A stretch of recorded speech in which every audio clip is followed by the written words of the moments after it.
Before we descend into the darkness, I want to ask a favour. If you enjoy this story, please use your hype points on this video. It helps the channel more than you possibly know. If you're listening on Spotify, leaving a review makes a massive difference. And if you'd like, comment what time it is and where in the world you're listening from.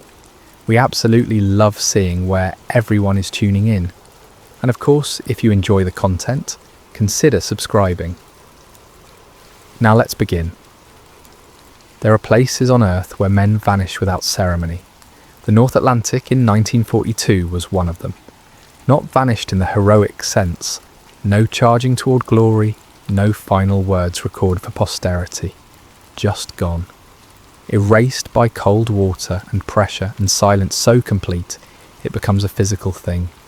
Pressing against your skull until you can feel your own heart beat, echoing in the steel walls around you. The ocean doesn't care about flags or causes. It doesn't distinguish between hunter and hunted. It simply waits, patient and indifferent, for the inevitable moment when metal fails and water rushes in to reclaim the space that was never really yours to begin with. This is a story about U-571, a German Type 7 submarine that prowled those waters when the war was still young, and men still believed in clean victories. But more than that, it's a story about what happens to the human mind when it's sealed inside a steel tube and pushed beneath the surface of the world, where sunlight becomes a memory, and every sound might be the last thing you ever hear. Submarines are not ships. Ships belong to the surface world, to horizons and weather, and the possibility of jumping overboard if everything goes wrong. Submarines are sealed worlds unto themselves, and once you're submerged, once that hatch is dogged tight and the ocean closes over you like a grave being filled, there is no escape. There is only waiting, waiting to surface, waiting to be found, waiting for the hull to fail. This is what I learned aboard U-571. This is what the ocean taught me about fear and silence and the weight of choices made in darkness. My name doesn't matter anymore. None of our names do. Chapter 1. Joining the boat.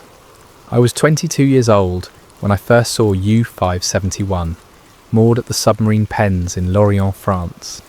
The Atlantic port had been occupied for just over a year, and the concrete bunkers that housed the U-boats were already scarred from British bombing raids that achieved nothing except noise.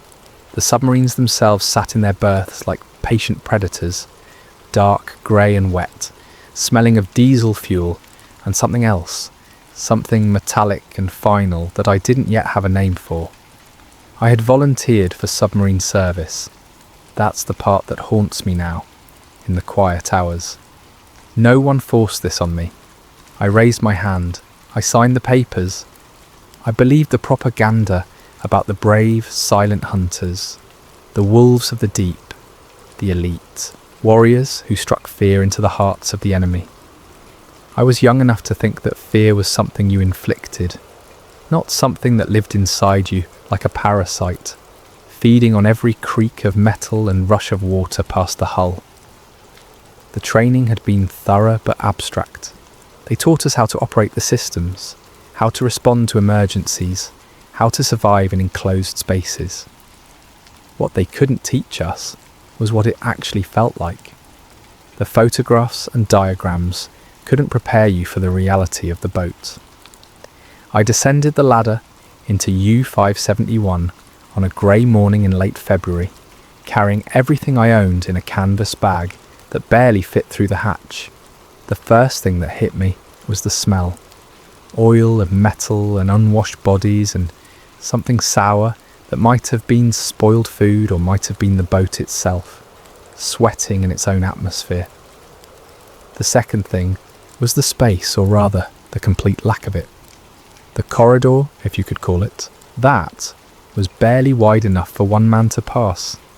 Every surface was pipes or valves or electrical panels, everything painted the same industrial green that seemed designed to drain the life from any light that touched it. The ceiling was so low I had to hunch, and I wasn't tall. Bunks were stacked 3 high, each one just a thin mattress on a steel frame, separated from the next by inches. You could reach out and touch the man sleeping above you. You could hear him breathing, hear his stomach digesting, hear him whimpering in his sleep when the nightmares came. There was no privacy. That's not a complaint, it's a simple fact. Privacy requires space, and space was the one luxury we absolutely did not have. 44 men living in a tube 120 feet long and 20 feet wide, most of that space taken up by machinery and weapons and fuel. The areas where we actually lived, ate, slept, existed, were afterthoughts, gaps between the important parts of the boat. I found my assigned bunk in the forward torpedo room, sandwiched between 2 other sailors who'd been aboard for 3 patrols already. They watched me stow my gear with the kind of detached interest you give to replacement parts. That's what I was, really. The previous occupant of this bunk had transferred to another boat, or died. No one said which, and I didn't ask. The captain introduced himself that first day. Korvettenkapitän Heinrich Richter. 41 years old, 17 years in the Navy, 5 patrols as a submarine commander. He had the kind of face that looked carved rather than born, all angles and shadows, with eyes that seemed to focus on something just past whatever he was looking at. He shook my hand with a grip that was firm without being aggressive, and when he spoke, his voice was quiet in a way that made you lean in to listen. "Welcome to U-571, he said. "This boat will become your entire world. The ocean above us does not care about your comfort, your fears or your doubts. It cares only about whether we are disciplined enough to survive it. Are we understood?" "Yes, sir," I said, because what else could I say? He nodded once and moved on to the next man. That was Richter's way, economical with words, precise in action. He didn't waste energy on speeches or morale-building rhetoric. He simply expected competence and got it through the sheer weight of his presence. The crew was a mix of veterans and replacements like me. Werner, the chief engineer, had been sailing since the war started and could diagnose a mechanical problem by sound alone. Klaus, the hydrophone operator, was so attuned to underwater acoustics that he claimed he could identify individual British destroyers by the rhythm of their propellers. Otto, the cook, performed miracles with canned food and stale bread, making meals that were almost edible if you were hungry enough. And Friedrich, the first officer, maintained the watch schedules and duty rosters with an efficiency that bordered on obsessive. We were strangers bound together by proximity and purpose. Over time, that proximity would forge something like camaraderie, though it was always mixed with an unspoken understanding. Any one of us might be the reason the rest died. A mistake at the helm, a cough during silent running, a valve left partially open. The margin for error was measured in fractions of inches and seconds. That first night, lying in my bunk with barely enough room to turn over, listening to the sounds of men settling into sleep around me, I felt the first touch of what would become constant companion. Not fear exactly, not yet, just the awareness that I was inside something that didn't belong in the ocean, held together by welds and rivets and the collective competence of men I'd known for less than a day. The boat creaked and groaned as it settled in its berth. Someone snored 3 bunks over. Water dripped from condensation on the pipes overhead. A steady rhythm, like a clock counting down to something inevitable. I closed my eyes and tried to sleep. Outside, the ocean waited. Chapter 2. Daily life below the surface.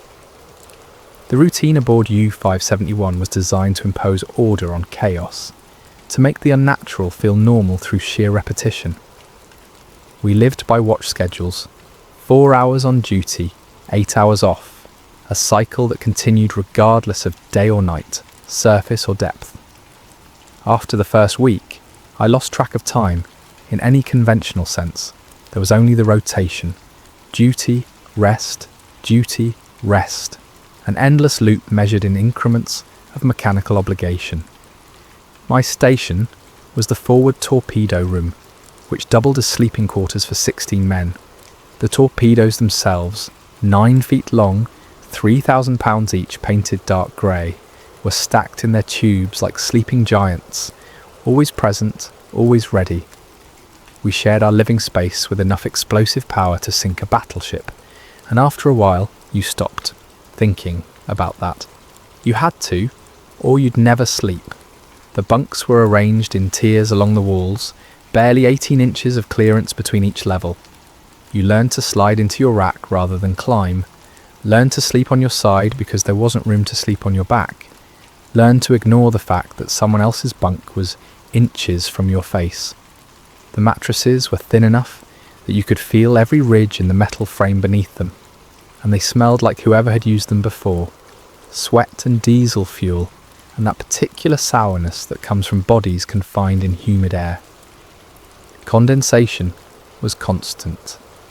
The temperature differential between the cold ocean outside and the warm, humid air inside meant that moisture collected on every metal surface.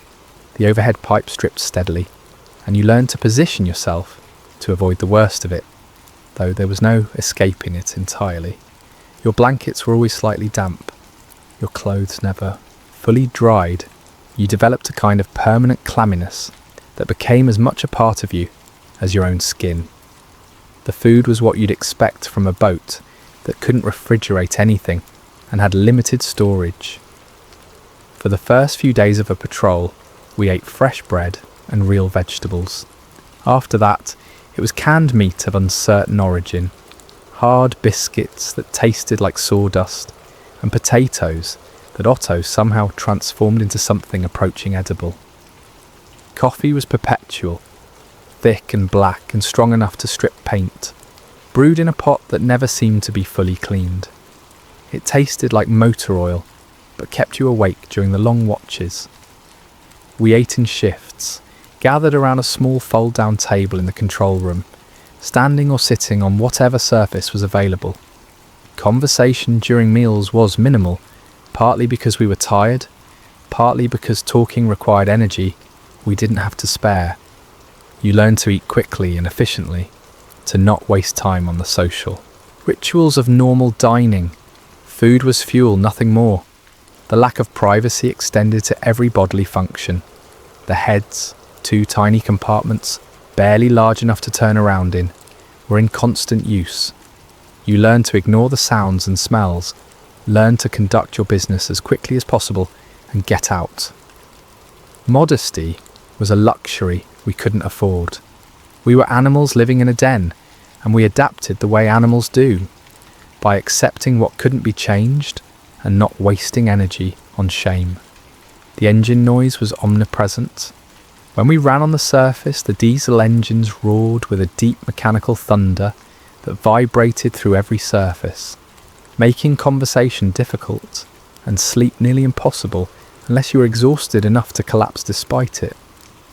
When we submerged and switched to electric motors, the sound changed to a lower hum, quieter but somehow more oppressive, because it meant we were below, running on batteries that would eventually drain, forcing us back to the surface whether we wanted to or not. You learned to sleep through the noise. You had to. The human body can adapt to almost anything if survival depends on it. And after a few days, the constant mechanical symphony became a kind of white noise, something your brain learned to filter out. What you never learned to sleep through was the silence. When the engines cut and the boat went quiet, truly quiet, during silent running, or when we were hiding from enemy ships, that's when sleep became impossible. Because silence meant danger. Silence meant we were being hunted. The psychological strain was worse than the physical discomfort. You were never alone, yet you were profoundly isolated, surrounded by men but unable to escape into solitude.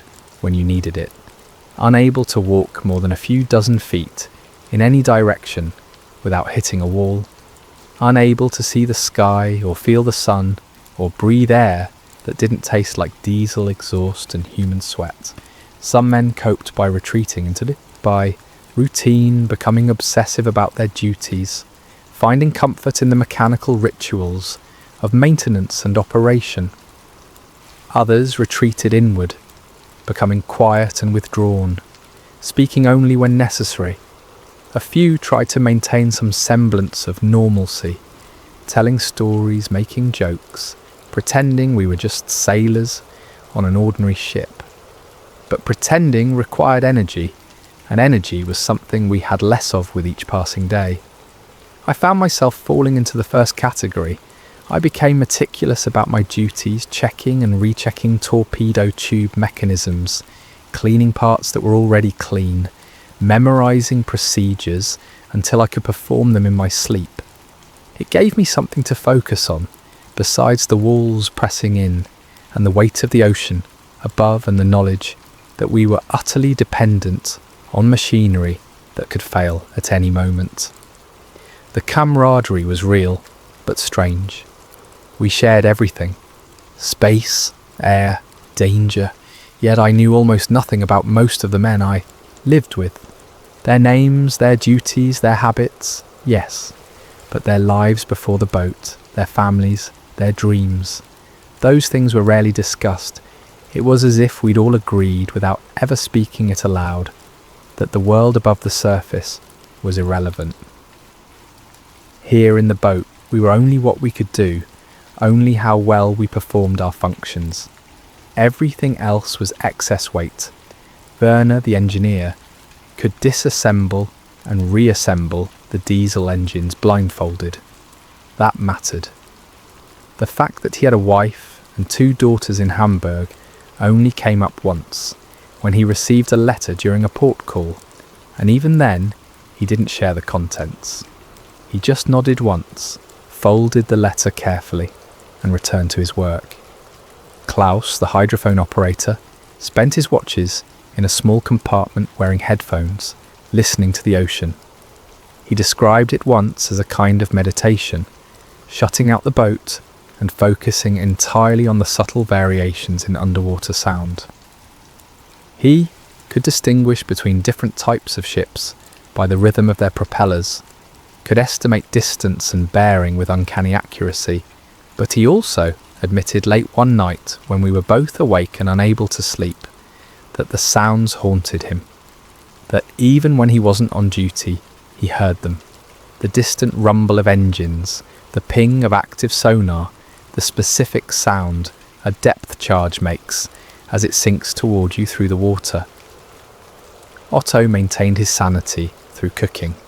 He took genuine pride in making edible meals from nearly inedible ingredients, and he seemed to view it as a personal challenge to keep morale up through food.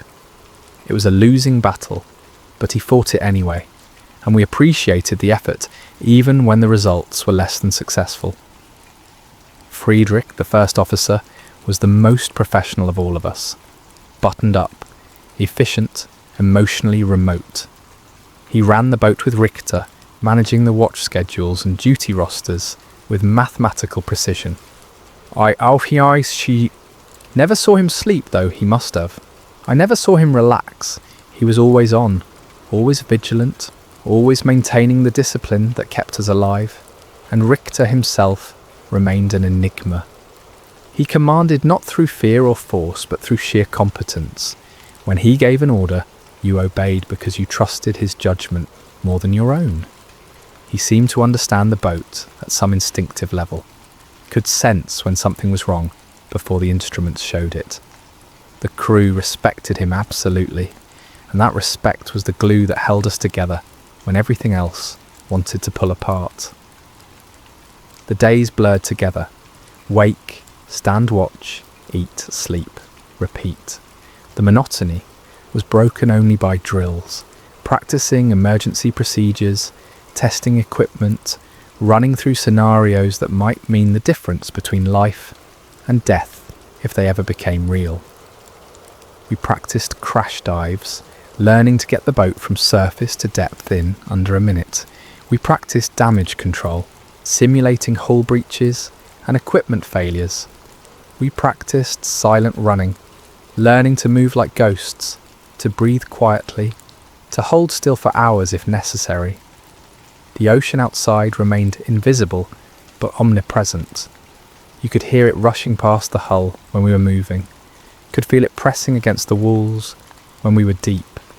It was patient and implacable, and it would kill us without hesitation if we gave it the smallest opening. We were safe as long as the steel held. That was the bargain. That was the lie we told ourselves to sleep. Chapter 3. First Patrol. 571 departed Lorient on a cold morning in mid-March, sliding out of the submarine pens before dawn with the kind of quiet efficiency that characterised everything about submarine operations. No fanfare, no crowds waving flags, just the muted rumble of diesel engines and the gentle bump as we cleared the dock. Within an hour, the coast of France was behind us, and we were alone on the Atlantic. Mission briefing had been straightforward. We were to patrol the shipping lanes west of Ireland, hunting Allied convoys, bringing supplies from North America to Britain. Our orders were to sink as much tonnage as possible while avoiding detection and destruction ourselves. Standard hunter-killer patrol. Routine, they said, though the casualty statistics suggested otherwise. For the first 2 days we ran on the surface, charging batteries and making speed toward our patrol area. The weather was typical for the North Atlantic in early spring. Cold, grey, with swells that made the boat pitch and roll in a way that had half the crew seasick. I was fortunate enough to avoid that particular misery, but watching grown men vomit into buckets while trying to stand watch was its own form of torture. When we reached our assigned sector, Richter ordered us to dive, and U-571 slipped beneath the surface, like a stone sinking into dark water. The change was immediate and profound. The rolling stopped as we settled to depth, but so did everything else. The natural light filtering through the periscope lens dimmed to nothing. The air immediately felt thicker, more oppressive. The boat transformed from a vessel moving through the world to a sealed container, suspended in hostile nothingness. We levelled off at 80 feet and began our hunt. Submarine patrol is 99% waiting. You move slowly to conserve battery power, listening for targets, watching the ocean through passive sensors, hoping to detect the enemy before they detect you. It's methodical and tedious and mind-numbingly boring, right up until the moment it becomes absolutely terrifying. Klaus spent his watches at the hydrophone station, headphones pressed to his ears, listening to the subtle variations in underwater sound. He taught me the basics during one quiet afternoon when nothing else was happening. How to distinguish between biological noise, whales and schools of fish, and mechanical noise, ship propellers and machinery. How to estimate bearing based on the relative loudness in each ear. How to detect the specific signature of different types of vessels. Merchant ships are easy, he explained, his voice barely above a whisper, even though we weren't in any immediate danger. Their propellers are large and slow, meant for efficiency rather than speed. They make a distinctive thump, thump, thump rhythm. Warships are faster, higher pitched. Destroyers especially. They sound angry, if that makes sense, like they're chewing through the water. It made perfect sense, actually. Once you started listening, the ocean became less empty and more crowded with signatures and echoes and the distant rumble of machinery. It was eerie, knowing that we were surrounded by sounds we couldn't see, that somewhere out there in the darkness, other vessels were moving, hunting, fleeing, dying, all of it happening beyond the range of our vision. but audible to anyone who knew how to listen. The first week of patrol passed without contact. We moved through our assigned sector in a careful search pattern, surfacing at night to charge batteries and run the diesels, diving before dawn to avoid aircraft patrols. The routine became familiar, almost comfortable in its predictability. We began to relax, to believe that maybe this patrol would be quiet, uneventful, safe. That belief lasted exactly 9 days. Chapter 4. Contact. It was just past midnight when Klaus detected the first sounds. I wasn't on duty. I'd been asleep in my bunk, or trying to sleep despite the usual discomforts, when the words spread through the boat in urgent whispers. Contact. Multiple vessels. Convoy. I was awake instantly, heart already accelerating, before my conscious mind caught up with what was happening. Around me, other men were stirring, pulling on clothes, moving quietly to their stations. No alarm had been sounded. That would have been too loud. But the urgency was palpable anyway, transmitted through body language and the sudden tension in the air. I made my way to the control room, where Richter and Friedrich were huddled around the navigation table with Klaus. The hydrophone operator had removed one side of his headphones, listening to the reports, while still monitoring the sounds. Multiple merchant vessels, Klaus reported, his voice steady, despite what must have been considerable adrenaline. I count at least 8 distinct propeller signatures, possibly more, bearing 270, range approximately 12 kilometres, and closing. Heavy tonnage, slow speed, definitely a convoy. Richter studied the plot, his face expressionless. Escorts? At least 2 destroyers on the perimeter, Klaus confirmed. 1 ahead of the convoy, 1 trailing. Standard defensive formation. This was exactly what we'd been sent to find. A fat convoy of merchant ships carrying war supplies, defended by a thin screen of warships. A target-rich environment in the clinical language of naval warfare. A chance to strike a real blow against the Allied supply line. It was also incredibly dangerous. Richter made his decision quickly. Come to bearing 270, slow ahead. We'll position ourselves ahead of the convoy and wait for them to come to us. Silent running protocols in effect immediately. The order rippled through the boat. Men moved to their stations with practiced efficiency, securing anything that might make noise, settling into the enforced stillness that defined silent running. The engine slowed to barely above idle, just enough to maintain steerage and depth. Every unnecessary system was shut down. Even our breathing seemed to quiet, as if we'd all collectively agreed to take up less space in the world. Silent running is a kind of death in life. The boat becomes a tomb that happens to be moving. You can't talk above a whisper. You can't walk normally. You have to slide your feet along the deck to avoid the thump of footsteps. You can't flush the heads, can't cook hot food, can't do anything that might generate sound that could travel through the water to enemy hydrophones. And you wait. We crept forward, positioning ourselves in the path of the oncoming convoy. Richter used the periscope sparingly, raising it for just seconds at a time to verify our position and assess the tactical situation. Each time it went up, we all held our breath, knowing that the thin stick protruding above the surface might be spotted, that a sharp-eyed lookout might see the wake it created. The convoy approached with agonizing slowness. At our reduced speed and theirs, the geometry of the intercept took hours to develop. We could hear them now without hydrophones. The collective rumble of multiple ship engines transmitted through the water, growing steadily louder. Klaus provided updates every few minutes, tracking individual vessels, estimating their formation. "Lead destroyer is zigzagging," he whispered. "Aggressive sonar pinging. They know these waters are dangerous." They were right to be worried, of course. We weren't the only submarine hunting these waters. The entire North Atlantic was a battlefield, with dozens of U-boats operating in wolf packs, coordinating attacks on Allied shipping. This convoy would have been expecting trouble. They just didn't know where it would come from.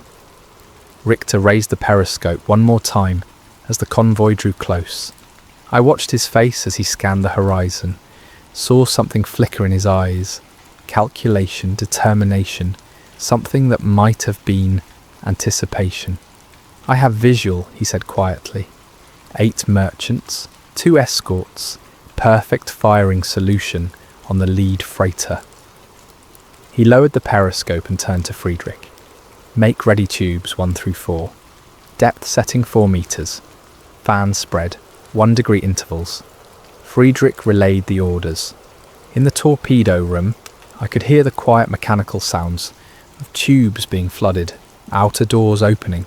Each torpedo weighed over 3,000 pounds and carried 600 pounds of high explosive. We were about to launch 4 of them simultaneously. The final checks were completed in whispers. Range, bearing, speed, depth, all the variables that determined whether a torpedo would find its target or miss entirely. This wasn't like artillery, where you could see your target and adjust your aim. This was firing blind, trusting mathematics and instruments, and the skill of men who'd calculated 1,000 such solutions. "Solution ready," Friedrich reported. Richter nodded once. "Fire 1, fire 2, fire 3, fire 4. The boat shuddered slightly as compressed air ejected each torpedo from its tube. I could hear them through the hull, a whooshing sound, then the whine of their motors engaging as they sprinted toward their targets at over 40 knots, 4 fingers of death reaching out across the dark water. Now came the worst part. The waiting. Torpedoes take time to reach their targets. At this range, over a minute would pass between launch and impact, assuming they hit at all. We sat in absolute silence, listening, hoping, dreading.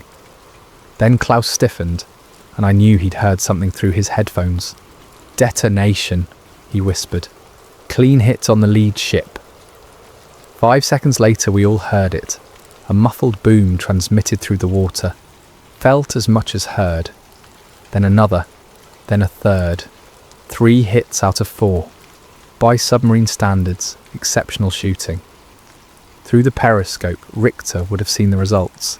Ships burning, listing, beginning their slow slide beneath the surface. Men dying in the dark water, screaming for help that wouldn't come. For us, it was just numbers, tonnage estimates, tactical success. Or it should have been. But then Richter did something I didn't expect. He lowered the periscope and stood very still for a moment, his face carefully blank. "Take us deep," he said quietly. 150 feet. Slow ahead. Prepare for counterattack. Because of course there would be a counterattack. We just announced our presence by sinking 3 ships. The destroyers would be turning toward us now, their sonar active, their depth charges ready. The hunt had just reversed. We were no longer the predators. Chapter 5. Depth charges. The first indication that we'd been found was the ping of active sonar, a sharp metallic sound that penetrated the hull and seemed to echo inside your skull. It was the sound of being seen by something that wanted you dead. "Active sonar contact," Klaus reported, his voice still professionally calm, despite what we all knew was coming. "Bearing 180, range closing." "Rig for depth charge," Richter ordered, and the boat shifted into its final defensive mode. Everything not already secured was lashed down. Men moved to their stations and locked themselves into position, holding onto pipes or supports, or anything that would keep them from being thrown around when the explosion started. In the torpedo room, we checked that everything was properly stowed, that nothing would come loose and become a deadly projectile when the boat started getting shaken like a can full of rocks. The destroyer was hunting us methodically, using its sonar to paint our position, then manoeuvring to drop depth charges in our path. Standard procedure. We'd drilled for this. We knew what to do. Knowing didn't make it less terrifying. Propeller sounds increasing, Klaus said. She's making her run. We could hear it now without hydrophones.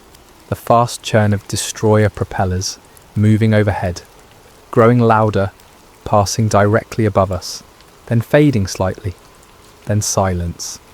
That silence was the worst part. The depth charges were falling, sinking toward us through the water, and there was nothing we could do but wait for them to reach their preset detonation depth and explode. I counted seconds in my head. 5, 10, 15. The first explosion hit like a hammer blow from God. The boat heaved. Sideways, every surface vibrating with transferred energy. Lights flickered. Dust and paint chips rained from the overhead. The sound was beyond description. Not just loud, but physical. Something you felt in your bones and teeth. For a moment, I couldn't breathe, couldn't think, could only hold on and endure. Then the second charge went off, and the third, a rolling pattern of underwater explosions designed to bracket our position and crush us through sheer hydrostatic shock.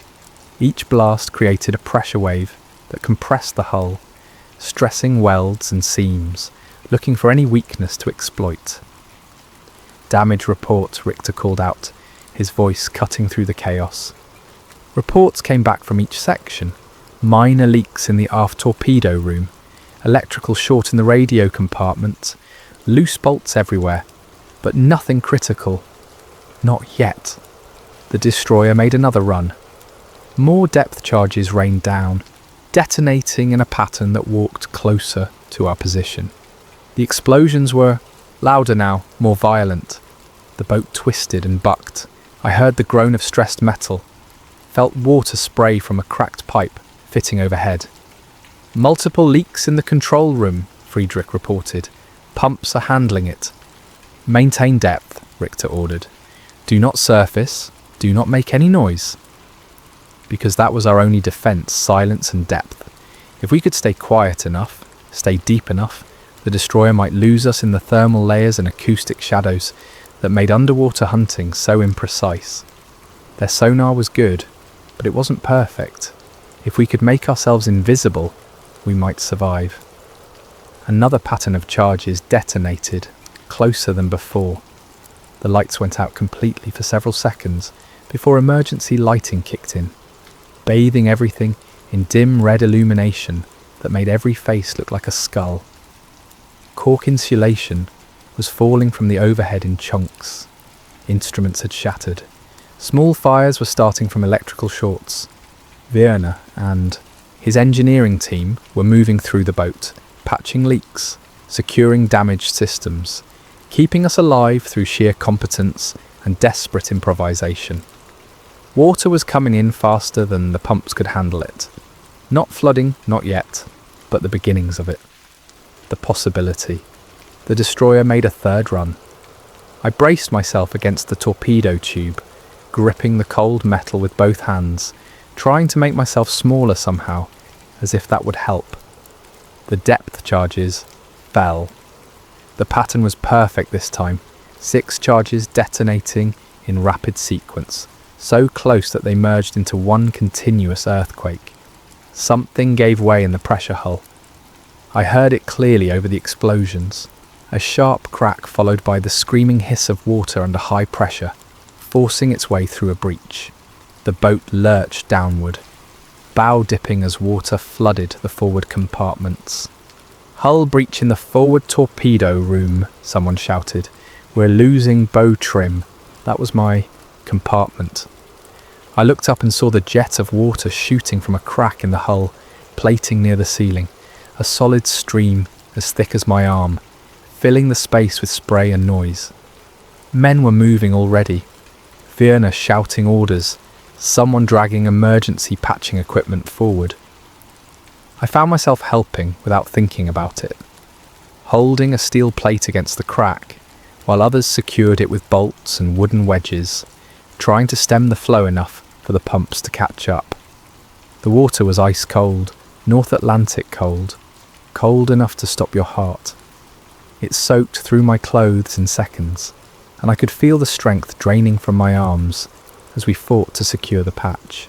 But we got it done, got it secured well enough that the jet became a stream, then a trickle, then something the pumps could manage. "Patch is holding," Fiona reported to the control room. "Recommend we level off and assess damage before going any deeper." "Negative," Richter's voice came back, calm as always. "Maintain current depth. The destroyer is still up there." He was right. Even through the chaos and flooding and terror, I could hear the propellers, that fast, angry churn of a warship hunting for prey.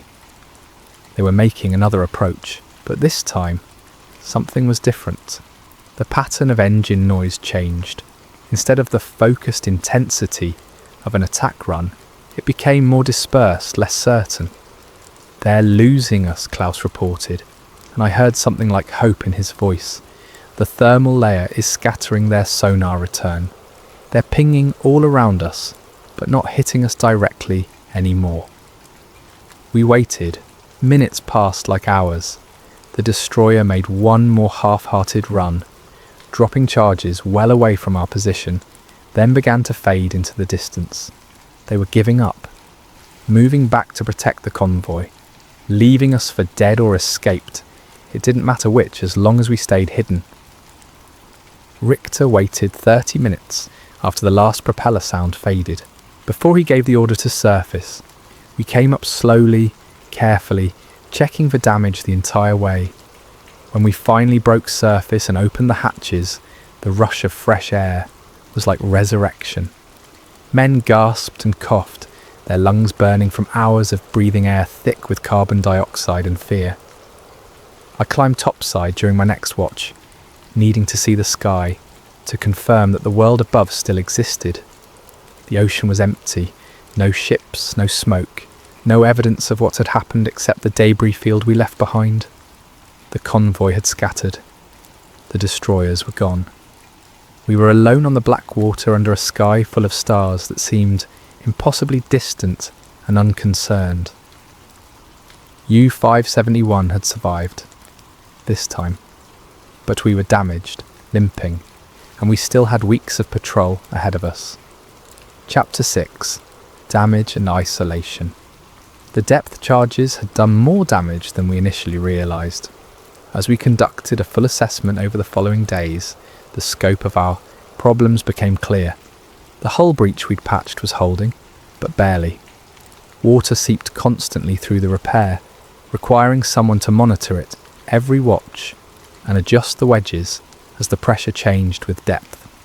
We couldn't dive deeper than 100 feet anymore without risking catastrophic failure. The battery bank had taken damage from the violent shaking. Several cells were cracked, leaking acid into the bilge, reducing our overall capacity by nearly 30%.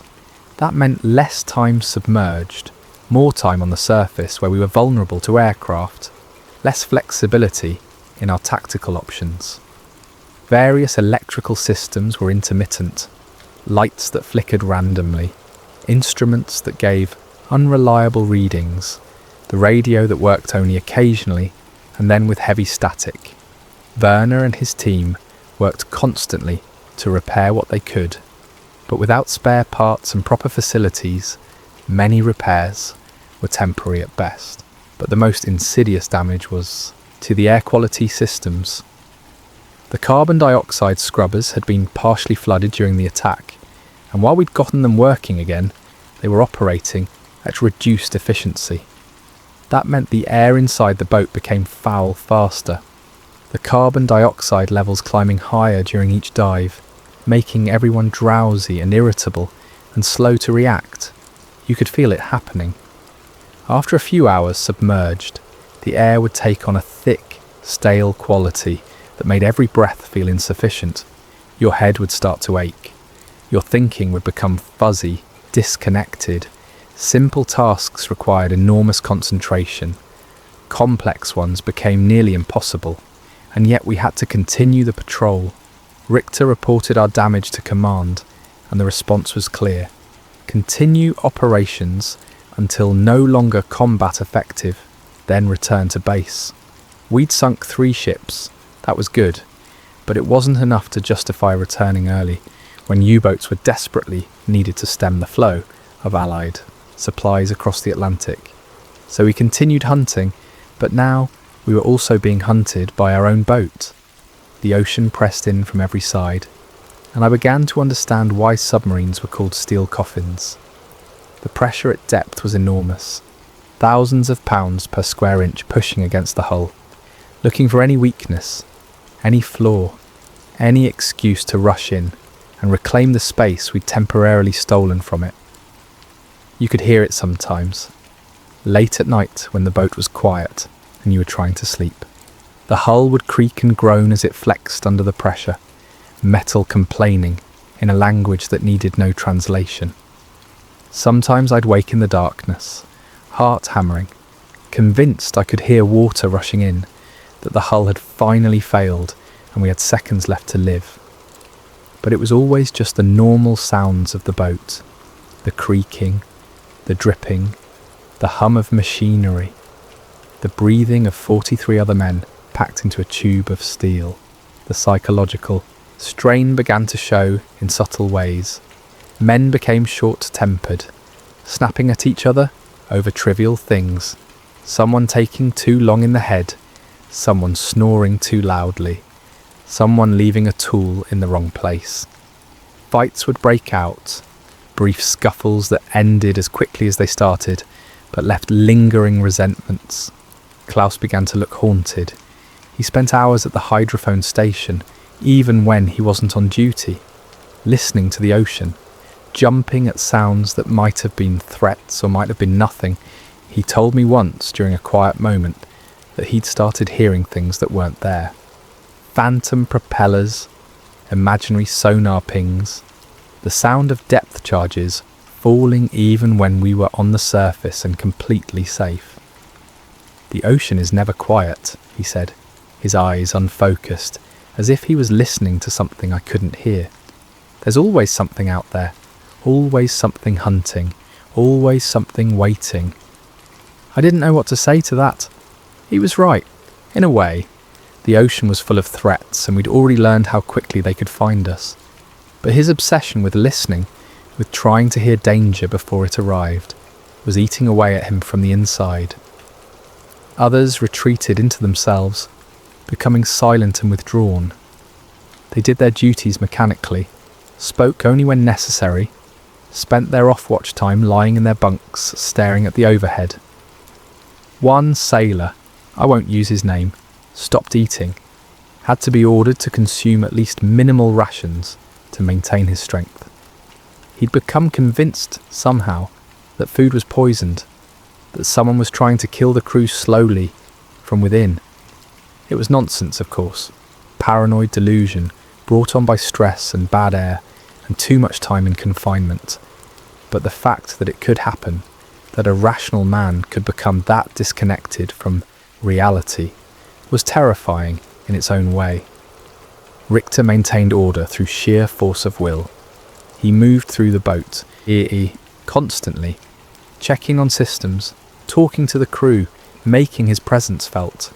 He never seemed rattled, never showed doubt, even when the situation was objectively desperate. That steady competence was the only thing keeping some men from complete psychological collapse.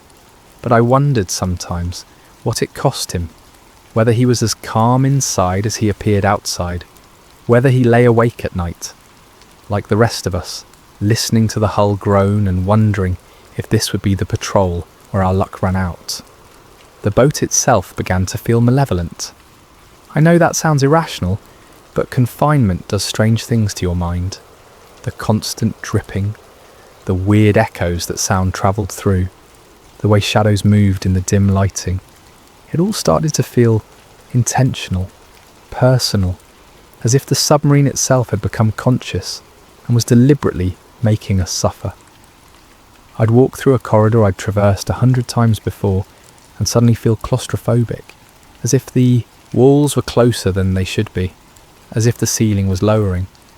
I'd check the gauges and they'd be normal, but the feeling would persist, the sense that the boat was shrinking around us, that we were being slowly compressed. The ocean outside was patient. It didn't need to attack us directly.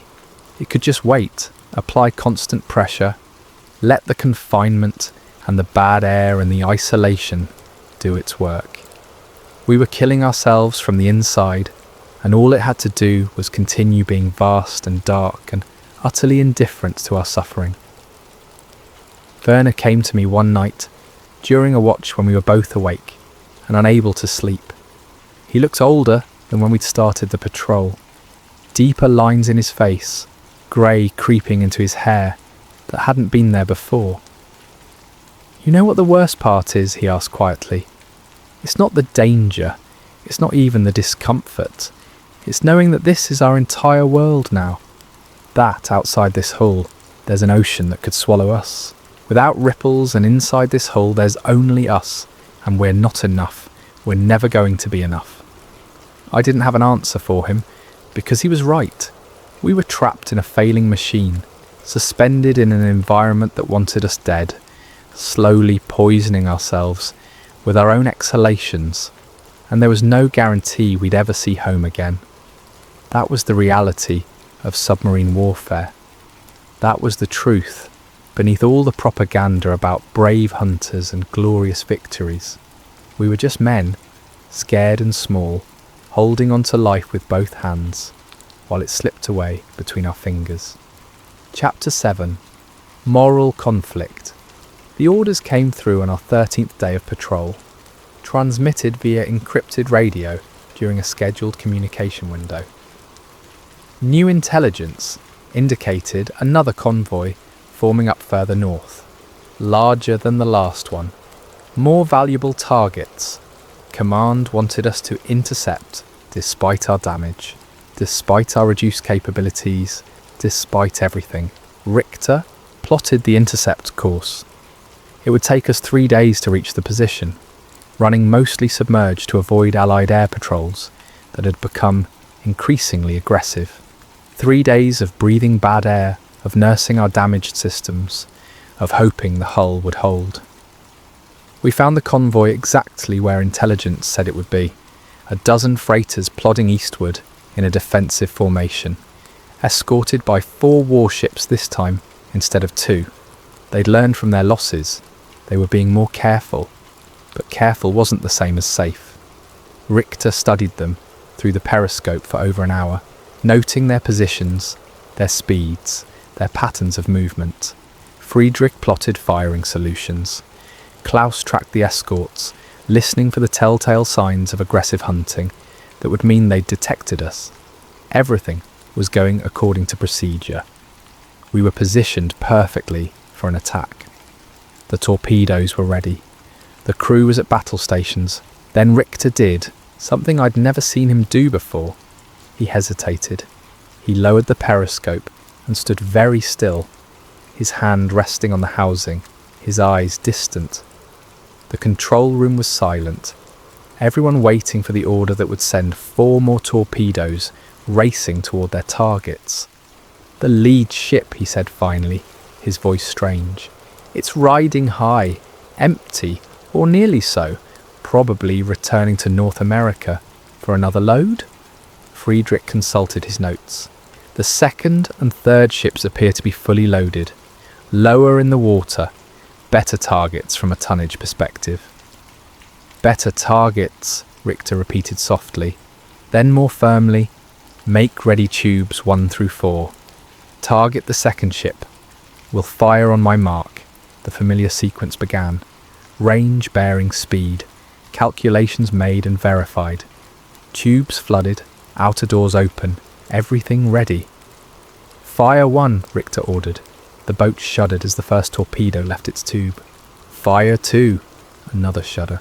"Fire 3, fire," he stopped. His hand was on the firing mechanism for the 4th torpedo, but he didn't complete the sequence. Instead, he stepped back from the periscope, his face carefully blank. "Belay the 4th shot," he said. "Secure the tube. Take us deep, ahead slow." There was a moment of confusion in the control room. We'd never not fired a complete spread before. Why waste 3 torpedoes if we weren't going to follow through with all 4? But Friedrich simply acknowledged the order and began the process of diving. No questions asked, no hesitation. The torpedoes ran true. We heard 2 detonations, 2 hits on the freighter Richter had targeted. Through the hydrophones, we could hear the sounds of a ship dying, bulkheads collapsing, cargo shifting, metal tearing as the vessel broke apart. And then other sounds that Klaus reported with quiet horror in his voice. "I'm picking up voices," he said. "Men in the water. Survivors." We were 100 feet below the surface, moving slowly, away from the scene. There was nothing we could do for those men even if we wanted to. Submarines don't take prisoners. We didn't have the space, the supplies, the capability, and surfacing to render aid would expose us to the destroyers that were undoubtedly converging on the area. But we could hear them. Through the hydrophones, transmitted through the water, we could hear men screaming for help, crying out in English, a language most of us understood, at least partially, calling for their mothers, for God, for anyone who might save them from the freezing water. Klaus tore off his headphones and looked like he might vomit. Several other men in the control room were pale, shaken. Even Friedrich's professional composure showed cracks. Richter stood very still, listening to reports from each section of the boat, his face giving away nothing. The sounds continued for 20 minutes as we crept away. Then they stopped, one by one, as hypothermia and exhaustion claimed the survivors. The ocean took them, as it had taken so many others, as it would eventually take us. When everything was quiet again, when we'd put enough distance between ourselves and the convoy to risk normal operations, Richter called the officers together in his tiny cabin. I wasn't invited, but the boat was small enough that I could hear through the thin walls. "We will continue the patrol," Richter said, his voice flat. "We will engage enemy shipping as opportunities present themselves. We will follow orders and execute our mission. Is that understood?" "Yes, sir," Friedrich responded. There was a pause. Then Richter spoke again, quieter this time. "But we will also remember that war is not an abstraction. The ships we sink carry men. Men with families, with homes, with lives that matter to someone. We kill them because we must, because that is the function we serve in this machine. But we will not forget that they die. We will not pretend that duty absolves us of responsibility for what we do." It was the most human thing I'd heard him say. The acknowledgement that beneath the professional competence and tactical excellence, he was struggling with the same moral weight we all felt. The patrol continued. We sank 2 more ships over the following week, a tanker and another freighter. Each time, we heard the sounds of men dying in the water afterward. Each time, we left them there because there was nothing else we could do. And each time, it became a little harder to think of ourselves as noble warriors fighting for a righteous cause. We were just killers operating a machine designed for killing, and the fact that we were following orders didn't change the fundamental nature of what we were doing. Some of the crew dealt with it by doubling down on the propaganda, the US versus them mentality that made it easier to dehumanize the enemy. They were just cargo, just tonnage statistics, just obstacles to be removed. Thinking of them as people made the job impossible. Others, like Klaus, were being destroyed by it. He stopped eating regularly, stopped sleeping more than a few hours at a time. His hands shook when he wasn't at the hydrophone station. He jumped at sudden sounds. The confident, capable operator I'd met when I first came aboard was being replaced by someone fragile and haunted. I fell somewhere in the middle. I did my job because the alternative was worse. If I didn't maintain the torpedoes, if I failed in my duties, then the rest of the crew would die. My responsibility was to them, to keeping us alive. What we did with that survival, What moral weight we carried, I didn't have answers for that. But I knew one thing for certain. This was not glory. This was not heroism. This was just survival, purchased at the cost of other men's deaths. And the ocean didn't care about the justifications. We told ourselves to sleep at night. Chapter 8. The Enemy Below.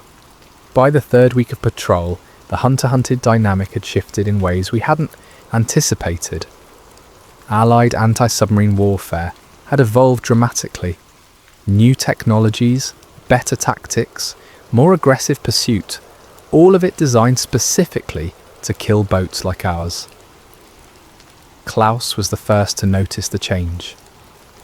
"The sonar is different," he reported during one of our many emergency dives.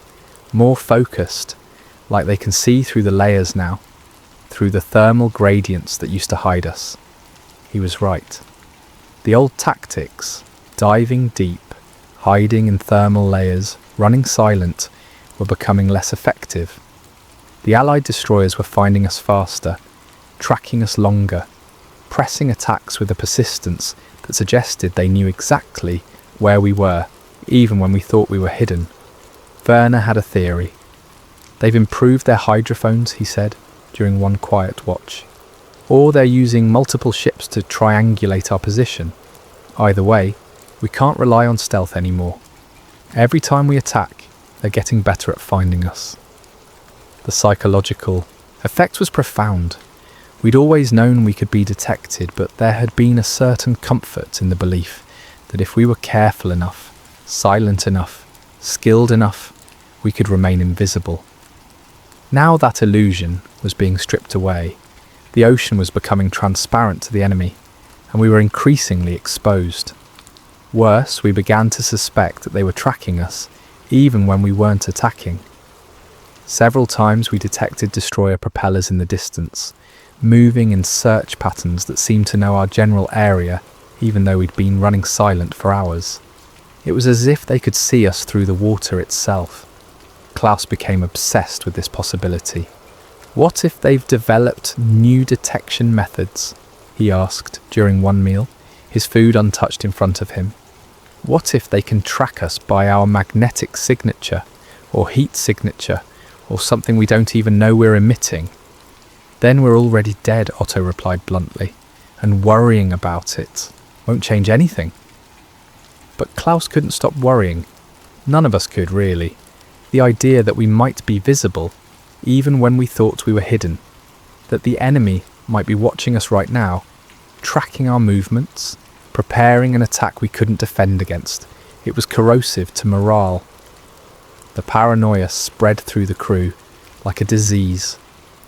Men began seeing patterns in random events, convinced that the enemy had capabilities beyond what we'd been told.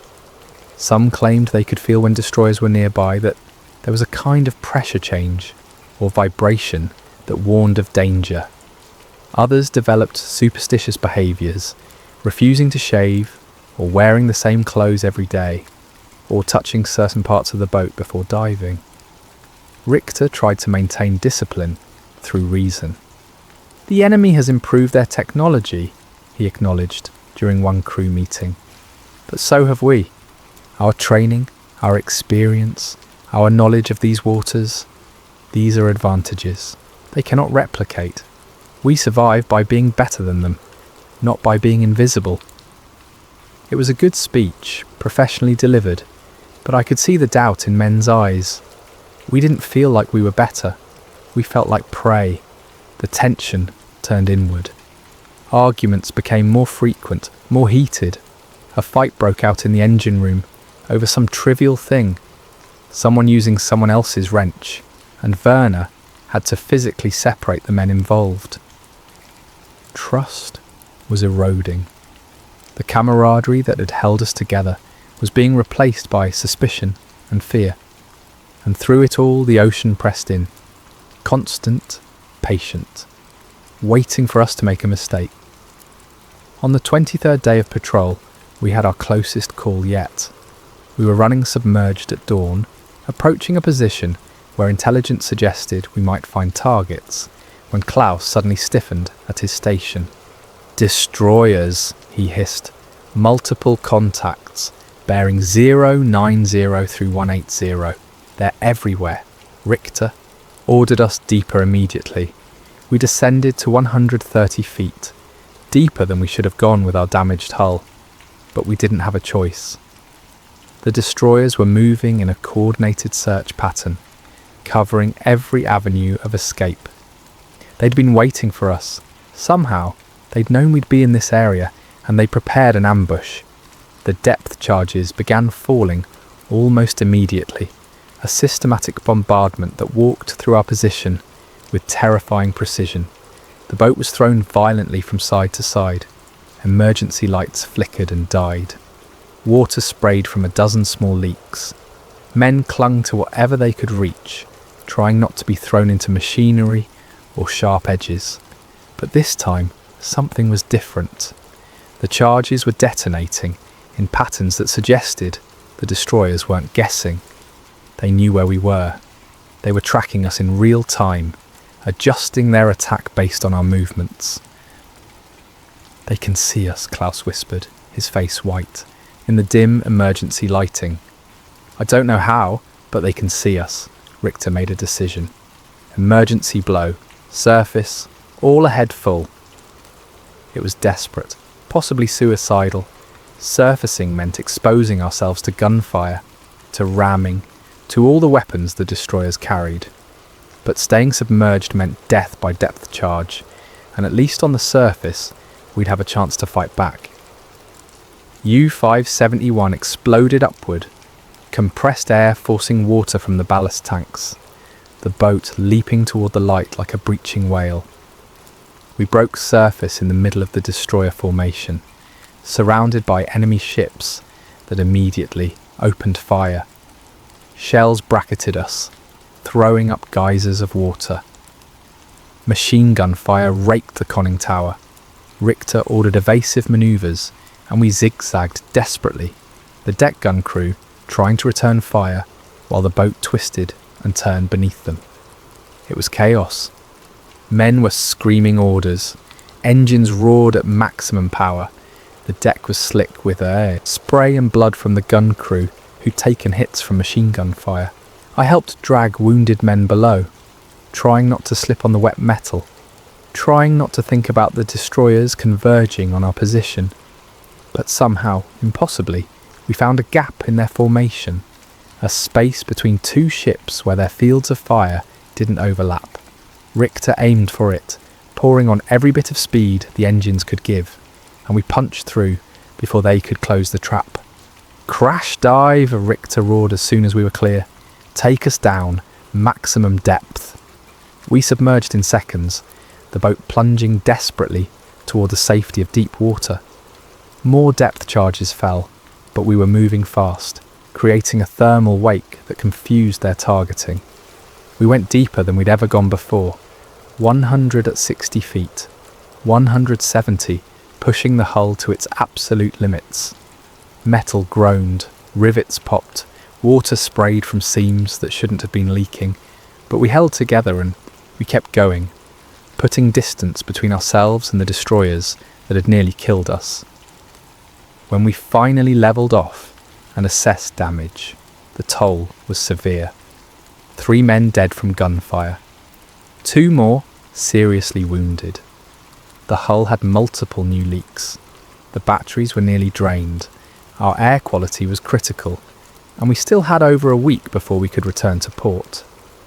That night, as we crept toward our designated patrol area at minimum speed to conserve batteries, I overheard a conversation between Werner and Friedrich. "They knew we were there," Werner said quietly. "That wasn't luck or good tactics. They knew exactly where to wait for us." "Impossible," Friedrich replied. "Our communications are encrypted. They can't predict our movements." "Then how do you explain it?" Friedrich had no answer. None of us did. The ocean had become transparent. The enemy could see us, and we were running out of places to hide. Chapter 9. The breaking point. The final week of our patrol was when everything began to unravel. Not dramatically, There was no single catastrophic moment. Instead, it was a slow erosion of competence and sanity, like a dam developing cracks that spread and widened until structural failure became inevitable. The wounded men were suffering. We had limited medical supplies and no proper facilities to treat serious injuries. One sailor had taken shrapnel in his abdomen during the surface action, and despite Otto's best efforts at field medicine, infection was setting in. We all knew what that meant, we just didn't talk about it. The air quality continued to deteriorate.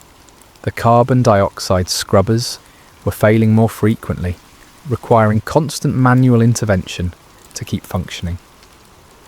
During one particularly bad dive, the CO2 levels climbed high enough that men were passing out at their stations. Werner had to bring us to periscope depth just to vent the boat, risking detection because the alternative was losing consciousness and drifting helplessly until we either surfaced dead or sank to crushed depth. Supplies were critically low. We were down to emergency rations, hard biscuits that had to be soaked in water to be edible, canned meat that had been aboard since the boat was commissioned, coffee that tasted like rust. Fresh water was rationed to half a cup per man per day. Everyone was losing weight, becoming gaunt and hollow-eyed. But the worst thing was the psychological collapse. It started small, men talking to themselves, having conversations with people who weren't there. Then it escalated. One sailor became convinced that there was someone living in the bilge, moving through the boat at night, sabotaging our systems. He'd spend his off-watch hours searching for this phantom saboteur, pulling apart equipment, creating more problems than he solved. Another man developed a paranoid fixation on Friedrich, convinced that the first officer was secretly working for the British, feeding them our position through some hidden transmitter. The accusation was absurd. Friedrich had been with the Kriegsmarine for 15 years, his loyalty beyond question, but once the idea took hold, it spread.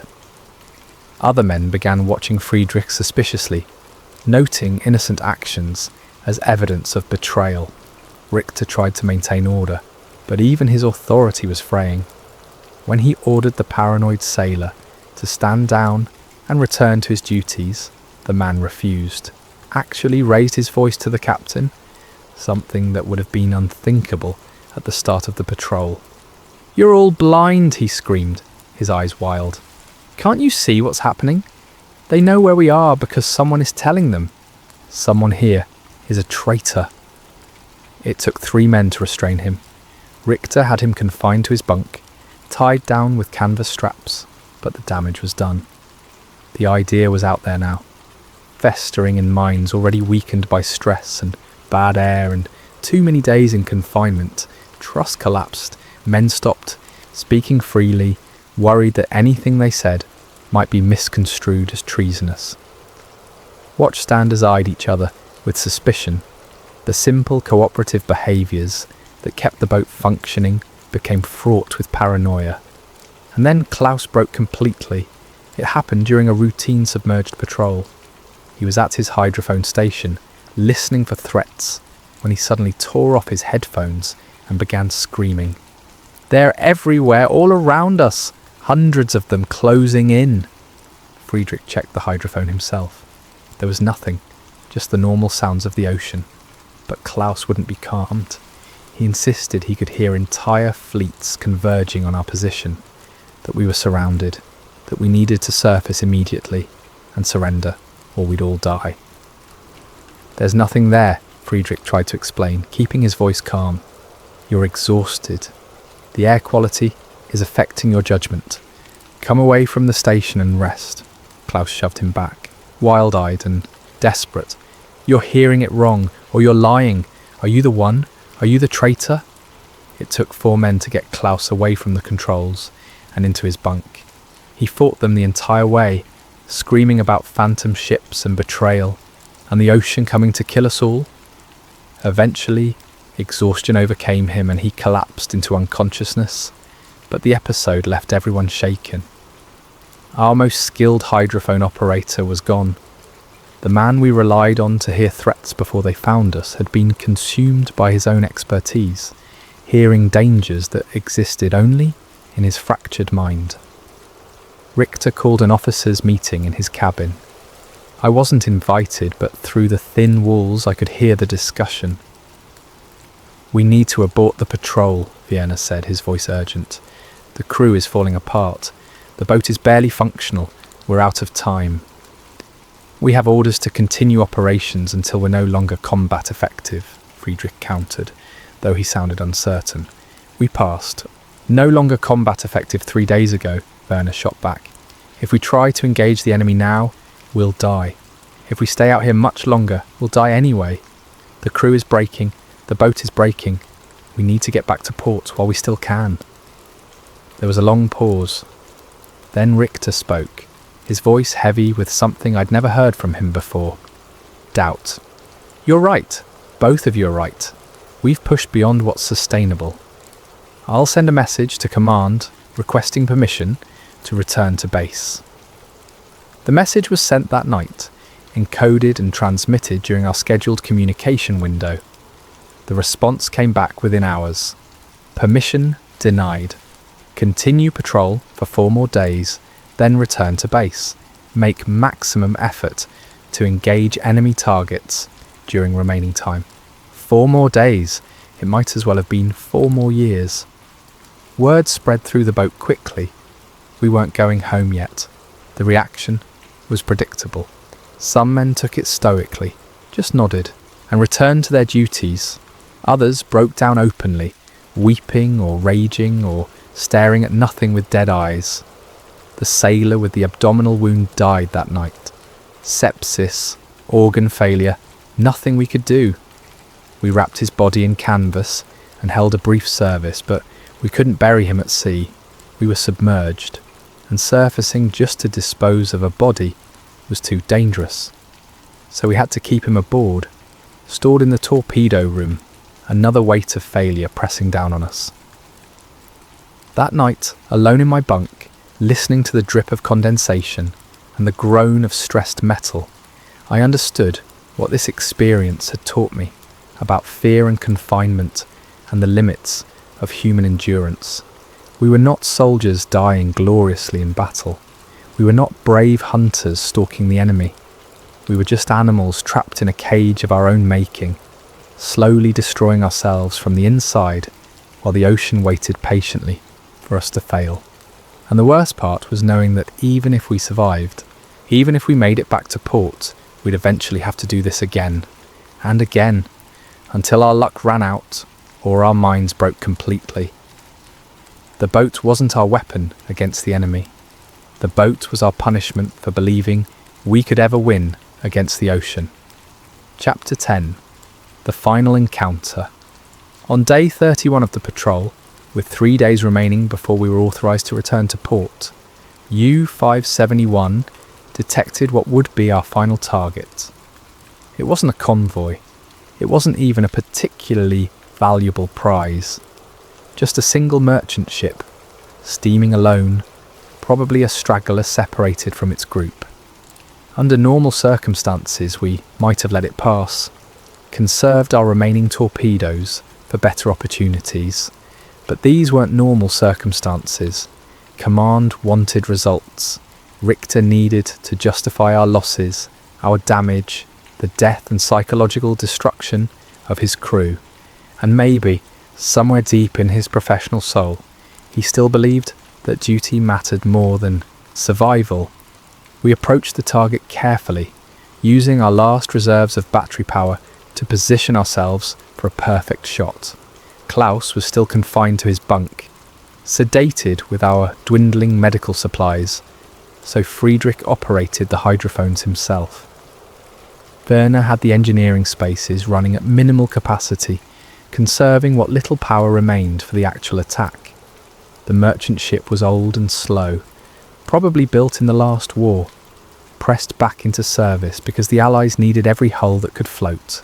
Through the periscope, I could see rust streaks on its sides, its paint faded and peeling.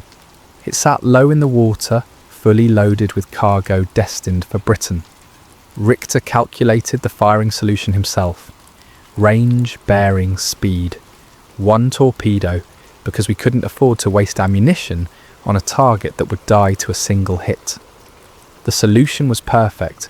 Textbook geometry, the kind they taught in submarine school. "Make ready tube 1, he ordered. The familiar sequence began.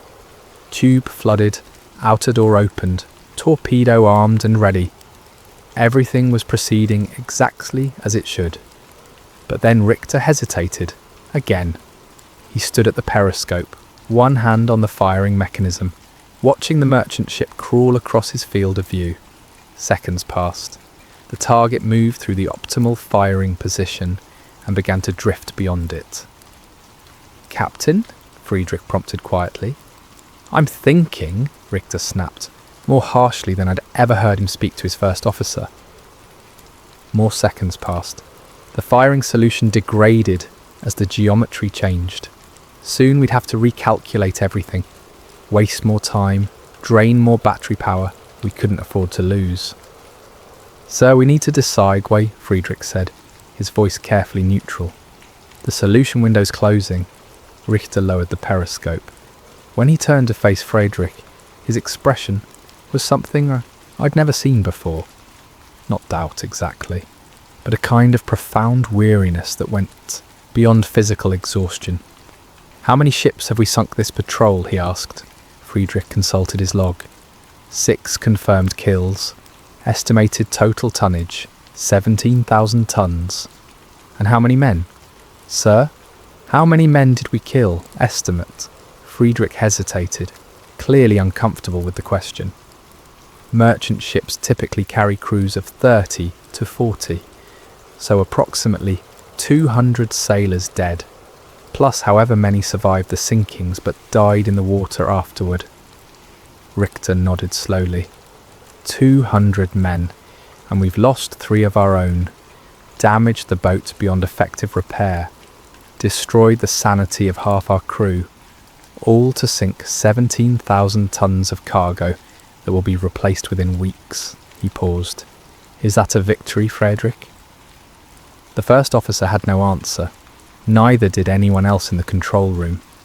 We all just stood there, listening to the hum of electric motors and the distant rumble of the merchant ship's engines. "We could let it go," Werner said, quietly, from his position near the engineering panel. "Tell command we couldn't get into position. No one would question it." For a long moment, Richter stood absolutely still. Then he raised the periscope again, studying the merchant ship as it moved across the horizon. "Secure tube 1, he said finally. "We're letting this one pass." The relief in the control room was palpable. Men exhaled breaths they'd been holding. Some relaxed their grips on whatever they'd been clutching. It felt like a reprieve, a moment of mercy in a patrol that had been defined by cruelty and death.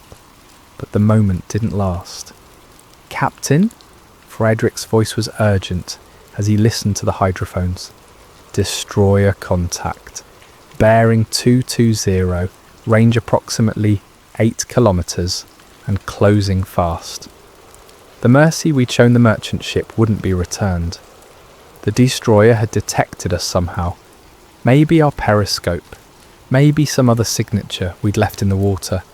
It didn't matter how. What mattered was that we were about to be hunted again, and we had almost nothing left to defend ourselves with. "Take us down," Richter ordered, his voice returning to its normal professional calm. 150 feet. Rig for silent running. All ahead slow. We dove, and the familiar terror returned.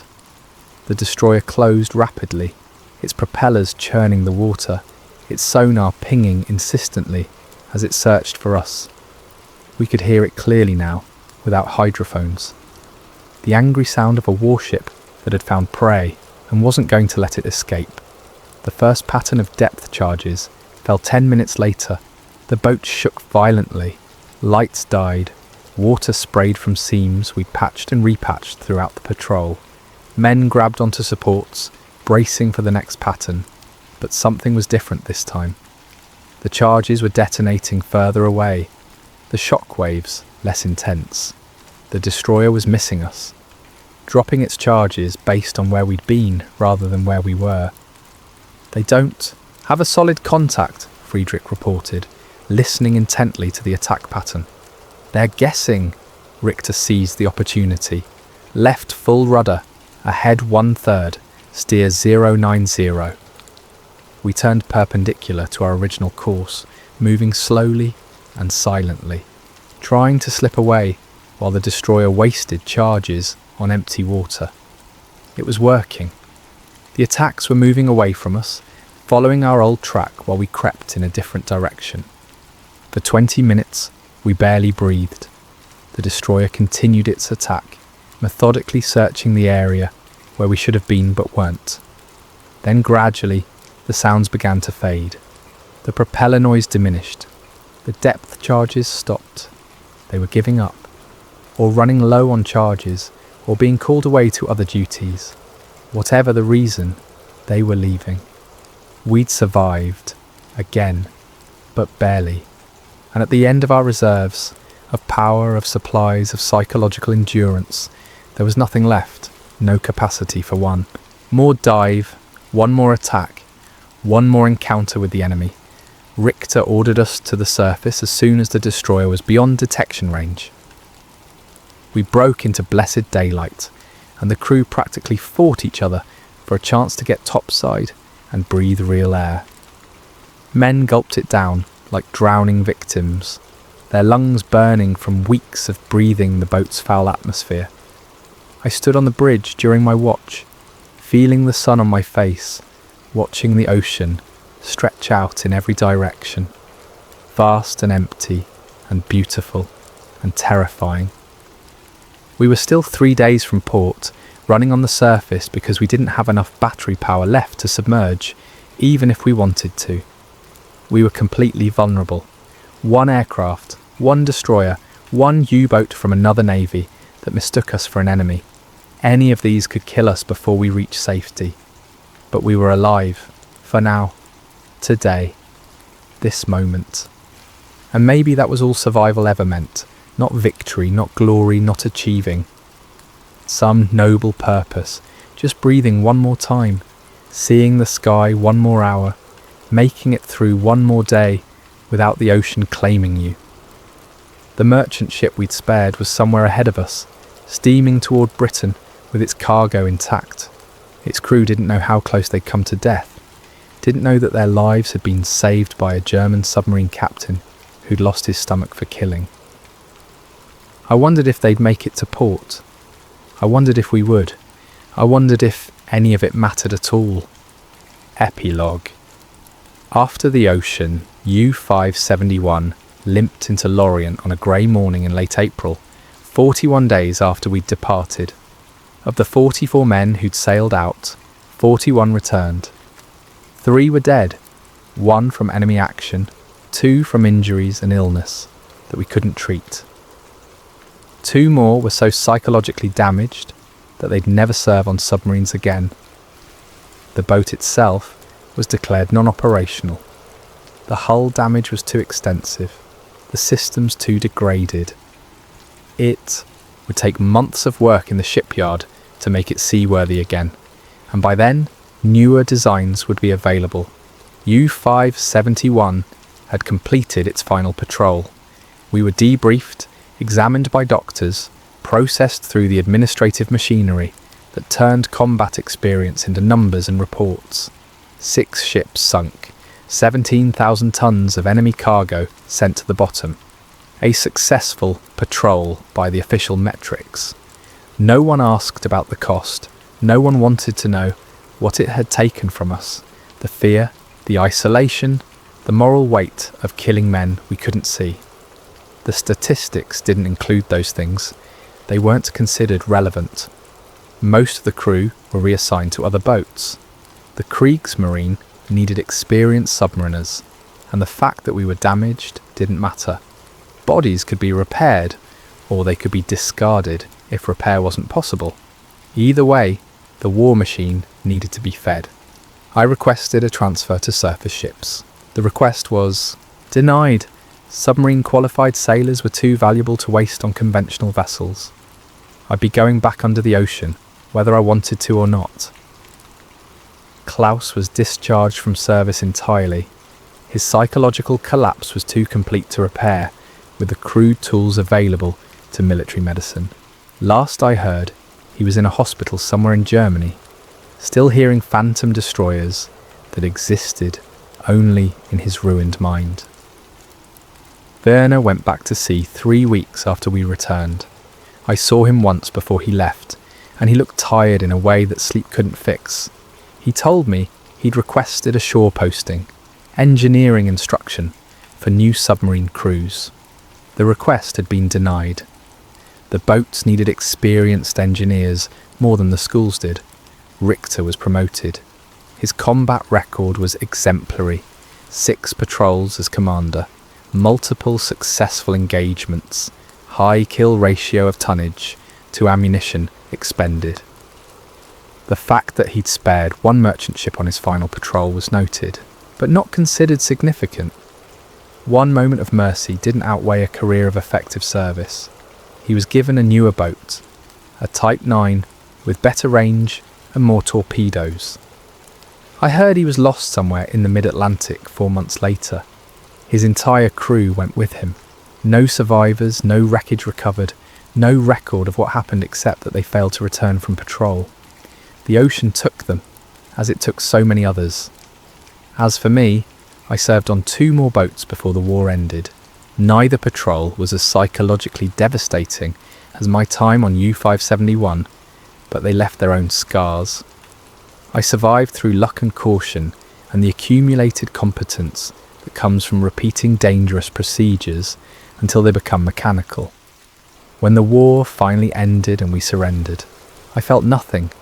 Not relief, not shame, not anything. The war had burned those emotions out of me, left me hollowed and numb. I'd become exactly what the submarine service had needed, a functionary who could operate the machinery without being paralysed by the weight of what that machinery did. I sometimes think about the men we killed. 200 sailors, Friedrich had estimated. Probably more if you counted the ships we sank on subsequent patrols. They had families, dreams, reasons for living that were just as valid as mine. They died because we were good at our jobs, because the torpedoes ran true, because the ocean doesn't distinguish between causes when it claims it's dead. I think about the merchant ship we spared, the one Richter let pass on our final day of patrol. I don't know if it made it to Britain. Maybe it was sunk by another submarine. Maybe it struck a mine. Maybe it delivered its cargo and sailed again, survived the war, was scrapped in some peaceful harbour decades later. I hope it survived. I hope those 40 men whose names I'll never know lived long lives, had children, grew old watching sunsets from solid ground. I hope our 1 moment of mercy mattered, but I'll never know. The ocean keeps its secrets. What I do know is this: submarine warfare strips away every illusion about glory and honour and noble sacrifice. It reduces you to the most basic equation: kill or be killed, survive or drown, maintain the machinery or die when it fails. There's no room for sentiment, no space for doubt, no tolerance for anything that doesn't serve the immediate goal of making it through 1 more dive. And yet we were still human, still capable of compassion, even in the depths, still able to choose mercy, even when duty demanded cruelty. Richter proved that when he let the merchant ship go. Klaus proved it when he broke, rather than accept what we were doing as normal. We all proved it in small ways by maintaining our humanity, even as everything around us tried to destroy it. The ocean is patient and indifferent. It doesn't remember names or keep accounts. The men who died during our patrols left no graves, no markers, no evidence they ever existed, except for the absence felt by people who loved them. U-571 is gone too. scrapped or scuttled or simply rusting away in some forgotten corner of a shipyard. The steel coffin that was our entire world for 41 days has been reclaimed by time and decay. But I remember, we all remember, those of us who survived, who carry the weight of what we did and what was done to us. We remember the cold, the fear, the constant pressure of the ocean pressing in from every side. We remember the sounds of men dying in the water after we torpedoed their ships. We remember the moments when we thought we'd die ourselves, when the depth charges fell and the hull creaked, and we counted seconds until either survival or oblivion. This is what I learned in the steel coffin called U-571. The ocean does not care about your courage or your fear. It does not reward virtue or punish evil. It simply exists, vast and dark and patient, waiting for the inevitable moment when metal fails and water rushes in to reclaim the space you temporarily borrowed. And when that moment comes, when the hull finally gives way and the ocean pours in, and the boat begins its final dive into depths from which there is no return, you won't have time for grand thoughts or final words. You'll just have the cold and the darkness and the certainty that the ocean never forgets to collect its debts. We lived in a sealed world of steel and fear. We killed men we never saw. We survived through luck and skill and the desperate maintenance of machinery that wanted to fail. And in the end, the ocean claimed most of us anyway. Because that's what oceans do. They wait, and eventually, they always win. The silence beneath the waves is absolute. It erases everything. Names, causes, the difference between heroes and villains. It reduces all of us to the same basic truth. We were men who went beneath the surface, and most of us never came back up. This is what remains. Not glory, not honour. Just memory, and the knowledge that we survived the steel coffin long enough to tell this story. For whatever that's worth. For however long anyone remembers, before the ocean erases us all.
The ocean doesn't warn you when it's about to take everything.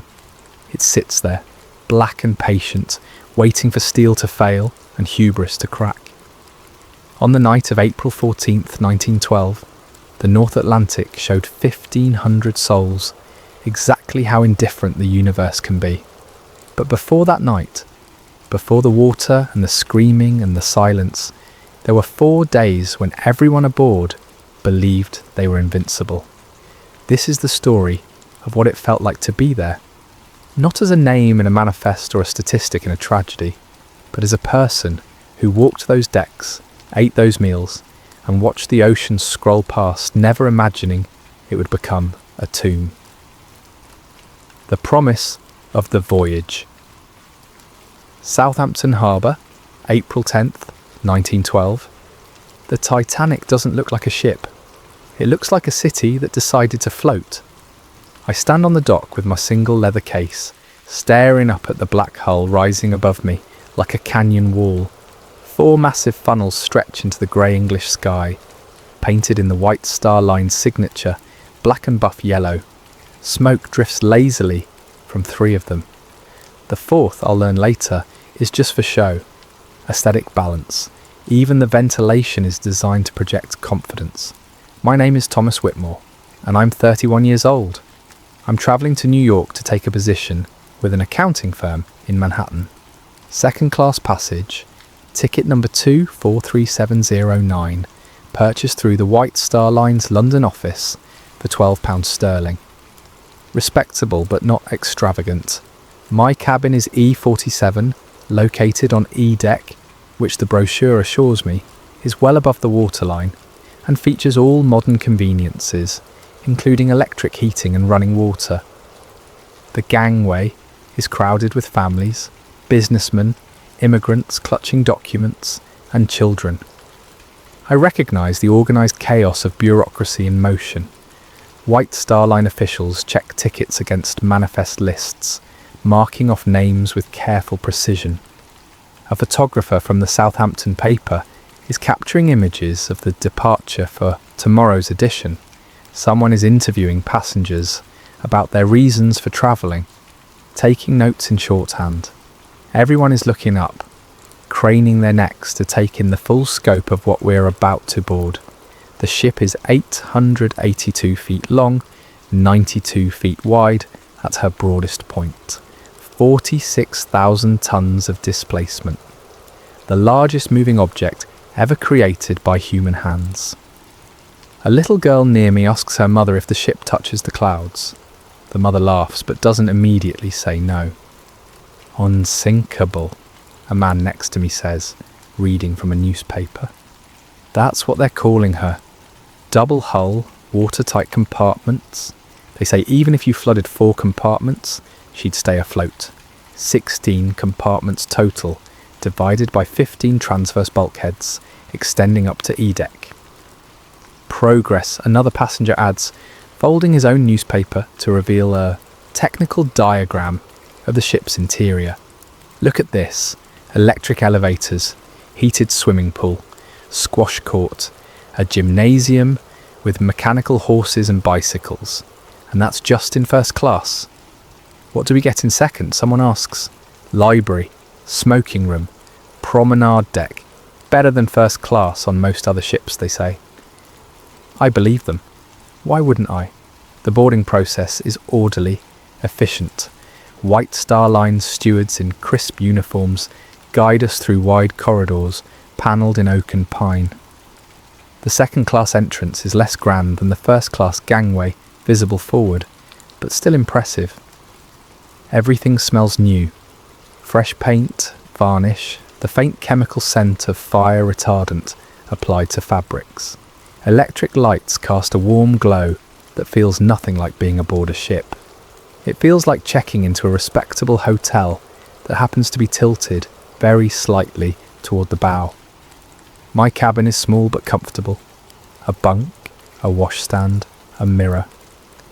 A porthole looks out onto the dock, and I watch late arrivals hurrying up the gangways as departure time approaches. There's a festive atmosphere, people waving, vendors selling last-minute souvenirs. Someone is playing an accordion somewhere above deck. At noon exactly, the whistles blow.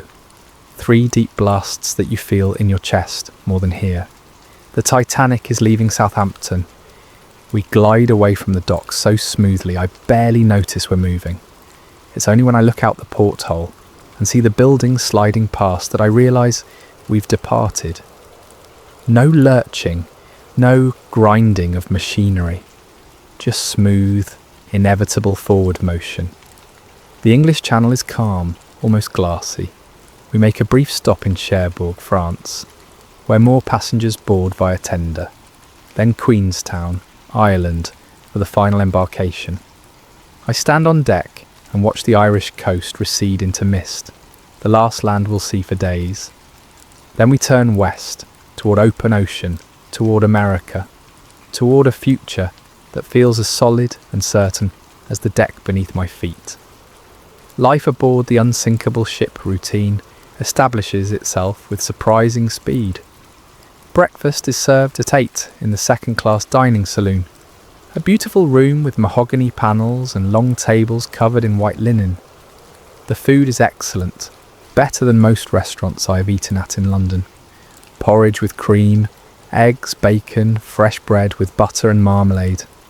Coffee that's actually hot, served in proper china cups with saucers. I sit with a school teacher named Margaret Holt, travelling to Boston to visit her sister.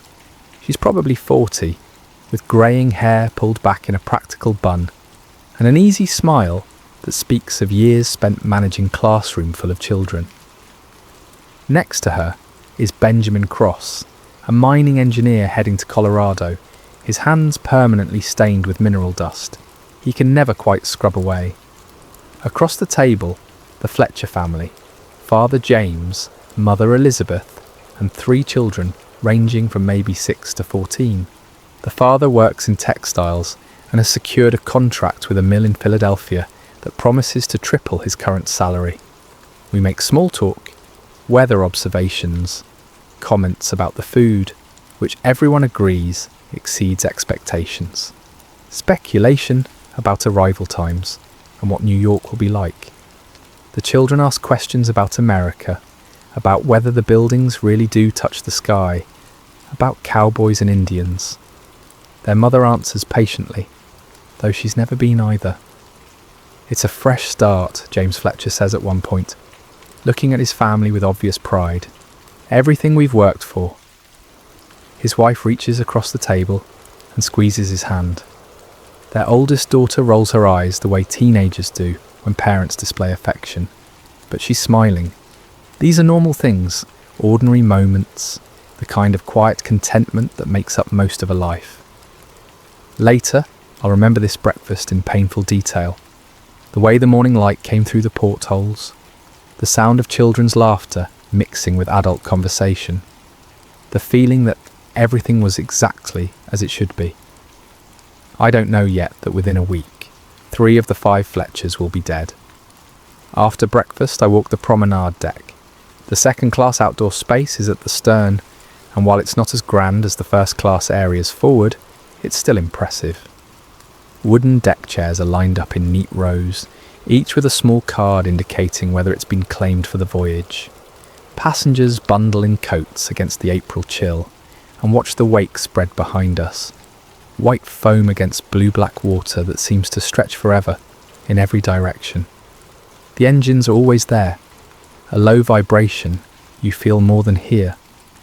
A constant reminder that enormous machines are churning away below us, driving this massive vessel through the ocean at over 20 knots. The rhythm is steady, reassuring. The heartbeat of industrial achievement. You could set your watch by it, and many passengers do. There's a particular quality to life aboard a ship that's hard to describe to someone who hasn't experienced it. The world shrinks to the size of the deck beneath your feet. The ordinary concerns of land-based life, bills, work obligations, social pressures, all seem distant, postponed. You exist in a bubble, suspended between departure and arrival, between who you were and who you'll become. I find myself falling into conversation with strangers easily, something I'd never do in London. There's an intimacy to shared spaces and shared routines. By the second day, I know names and stories. The young couple on their honeymoon, married just 3 days before departure, still blushing when anyone mentions it. The elderly man travelling alone to join his daughter in Chicago, showing everyone who'll listen a photograph of his grandchildren. The group of young men heading to factory work in Detroit, loud and boisterous at dinner, playing cards until late in the evening. Lunch at 1. The menu changes daily. Soups, roasted meats, vegetables, puddings. Always more food than seems reasonable, as if the ship's owners are determined to prove the superiority of their service through sheer abundance. The dining saloon fills with the warm smell of cooking and the cheerful noise of several hundred people eating together. Then more walking or reading in the library, a compact but well-appointed room with mahogany shelves stocked with popular novels and current newspapers from before we left England, or watching other passengers, which becomes its own form of entertainment. There's a middle-aged couple who circle the deck exactly 7 times each afternoon, counting aloud in unison, convinced that precise exercise will prevent seasickness. A young woman who sketches in a leather journal, capturing faces and moments with quick, sure strokes. She offered to draw me once, but I declined, suddenly shy.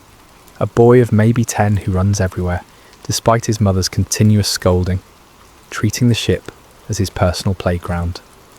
He's particularly fascinated by the engines, pestering every crew member he meets with technical questions they patiently answer. The ship's officers are visible, but not intrusive. They move through the crowds with calm authority, answering questions, giving directions, occasionally stopping to chat with passengers about the crossing, the weather, the ship's capabilities. Everything about their demeanour communicates that this voyage is utterly routine, a crossing like any other. They've done this dozens of times. There's no reason to think this trip will be any different. Dinner at 6 is the main event of each day. Multiple courses arrive in sequence: soup, fish, roasted meat with potatoes and vegetables, salad, dessert, cheese and crackers if you want them. Proper silverware, multiple forks and spoons arranged according to etiquette that second-class passengers are expected to understand. Wine for those who want it, though it costs extra. The dining saloon fills with conversation and laughter, the sound building throughout the meal until it's almost deafening. Children who are running wild on deck all afternoon sit quietly, or mostly quietly, practicing the manners their parents have been drilling into them. The electric lights overhead cast no shadows, creating a warm, even illumination that makes everything feel safe and modern. This is the 20th century, the lights seem to say. We have conquered darkness. We have conquered the ocean. We are protected by science and engineering and human ingenuity. Outside the portholes, as dinner progresses, the ocean grows dark. The transition from day to night happens gradually, the blue water deepening through grey to black. By the time dessert is served, there's nothing visible outside except the occasional reflection of the ship's lights on the surface. After dinner, passengers scatter to their various evening activities. Some gather in the smoking room, though that's primarily a male domain.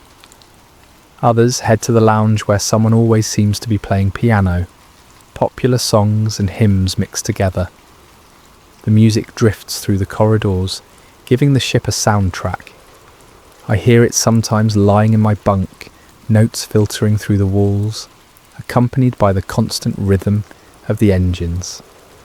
Others return to their cabins to read or write letters they'll post when we reach New York.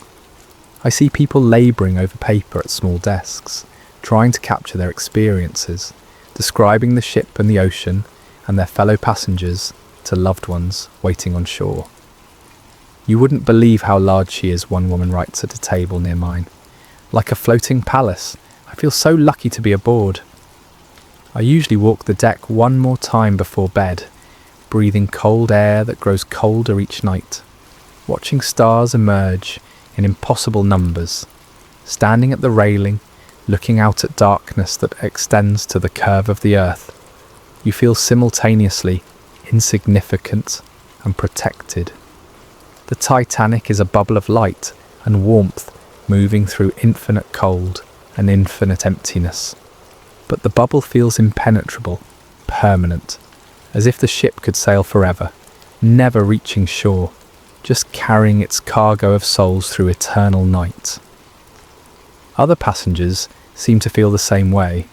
We gather at the railings without speaking much, content to simply stand and watch and breathe. There's something meditative about it. The vastness of the ocean, the tiny bubble of humanity crossing it, the sense that you're part of something larger than yourself. "Beautiful, isn't it?" Margaret Holt says one evening, materialising beside me at the railing. "Terrifying," I reply. "If you think about it too much," she smiles. "Then perhaps we shouldn't think about it. Perhaps we should just enjoy the crossing."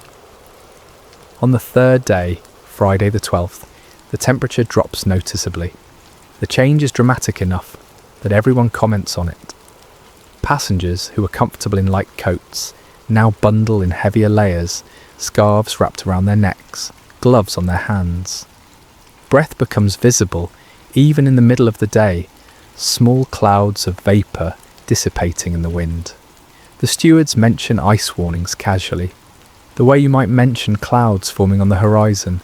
Ships ahead of us have reported ice fields, bergs floating south from Greenland on the Labrador Current. It happens every spring, apparently. Nothing unusual. "Will we change course?" someone asks at lunch. "If needed," Cross says, though he has no particular authority to make that claim. But the officers know what they're doing. They've been crossing the Atlantic for years. "Nothing unusual for this time of year," a steward confirms when I ask later. "We'll adjust course if needed. Standard procedure. The Titanic has watertight compartments. Even if we did hit something, which we won't, the ship is designed to stay afloat." The ocean remains calm, unnaturally calm, someone remarks at dinner.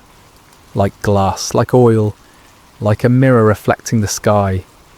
The Titanic cuts through it without resistance, leaving a wake that heals instantly behind us, erasing all evidence of our passage. Saturday, April 13th. The cold intensifies.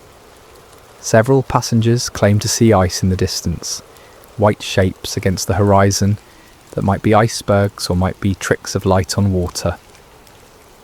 No one seems concerned.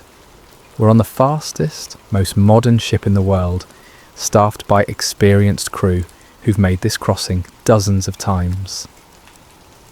Sunday the 14th dawns clear and bitterly cold. Church services are held in the dining saloon, hymns rising toward the coffered ceiling. The service is led by Captain Edward Smith himself, a tradition on White Star Line vessels. He's an experienced officer, near retirement, with a distinguished career spanning decades. This is meant to be his final voyage before stepping down. A fitting capstone, I overhear someone say. Afterward, more walking, more routine.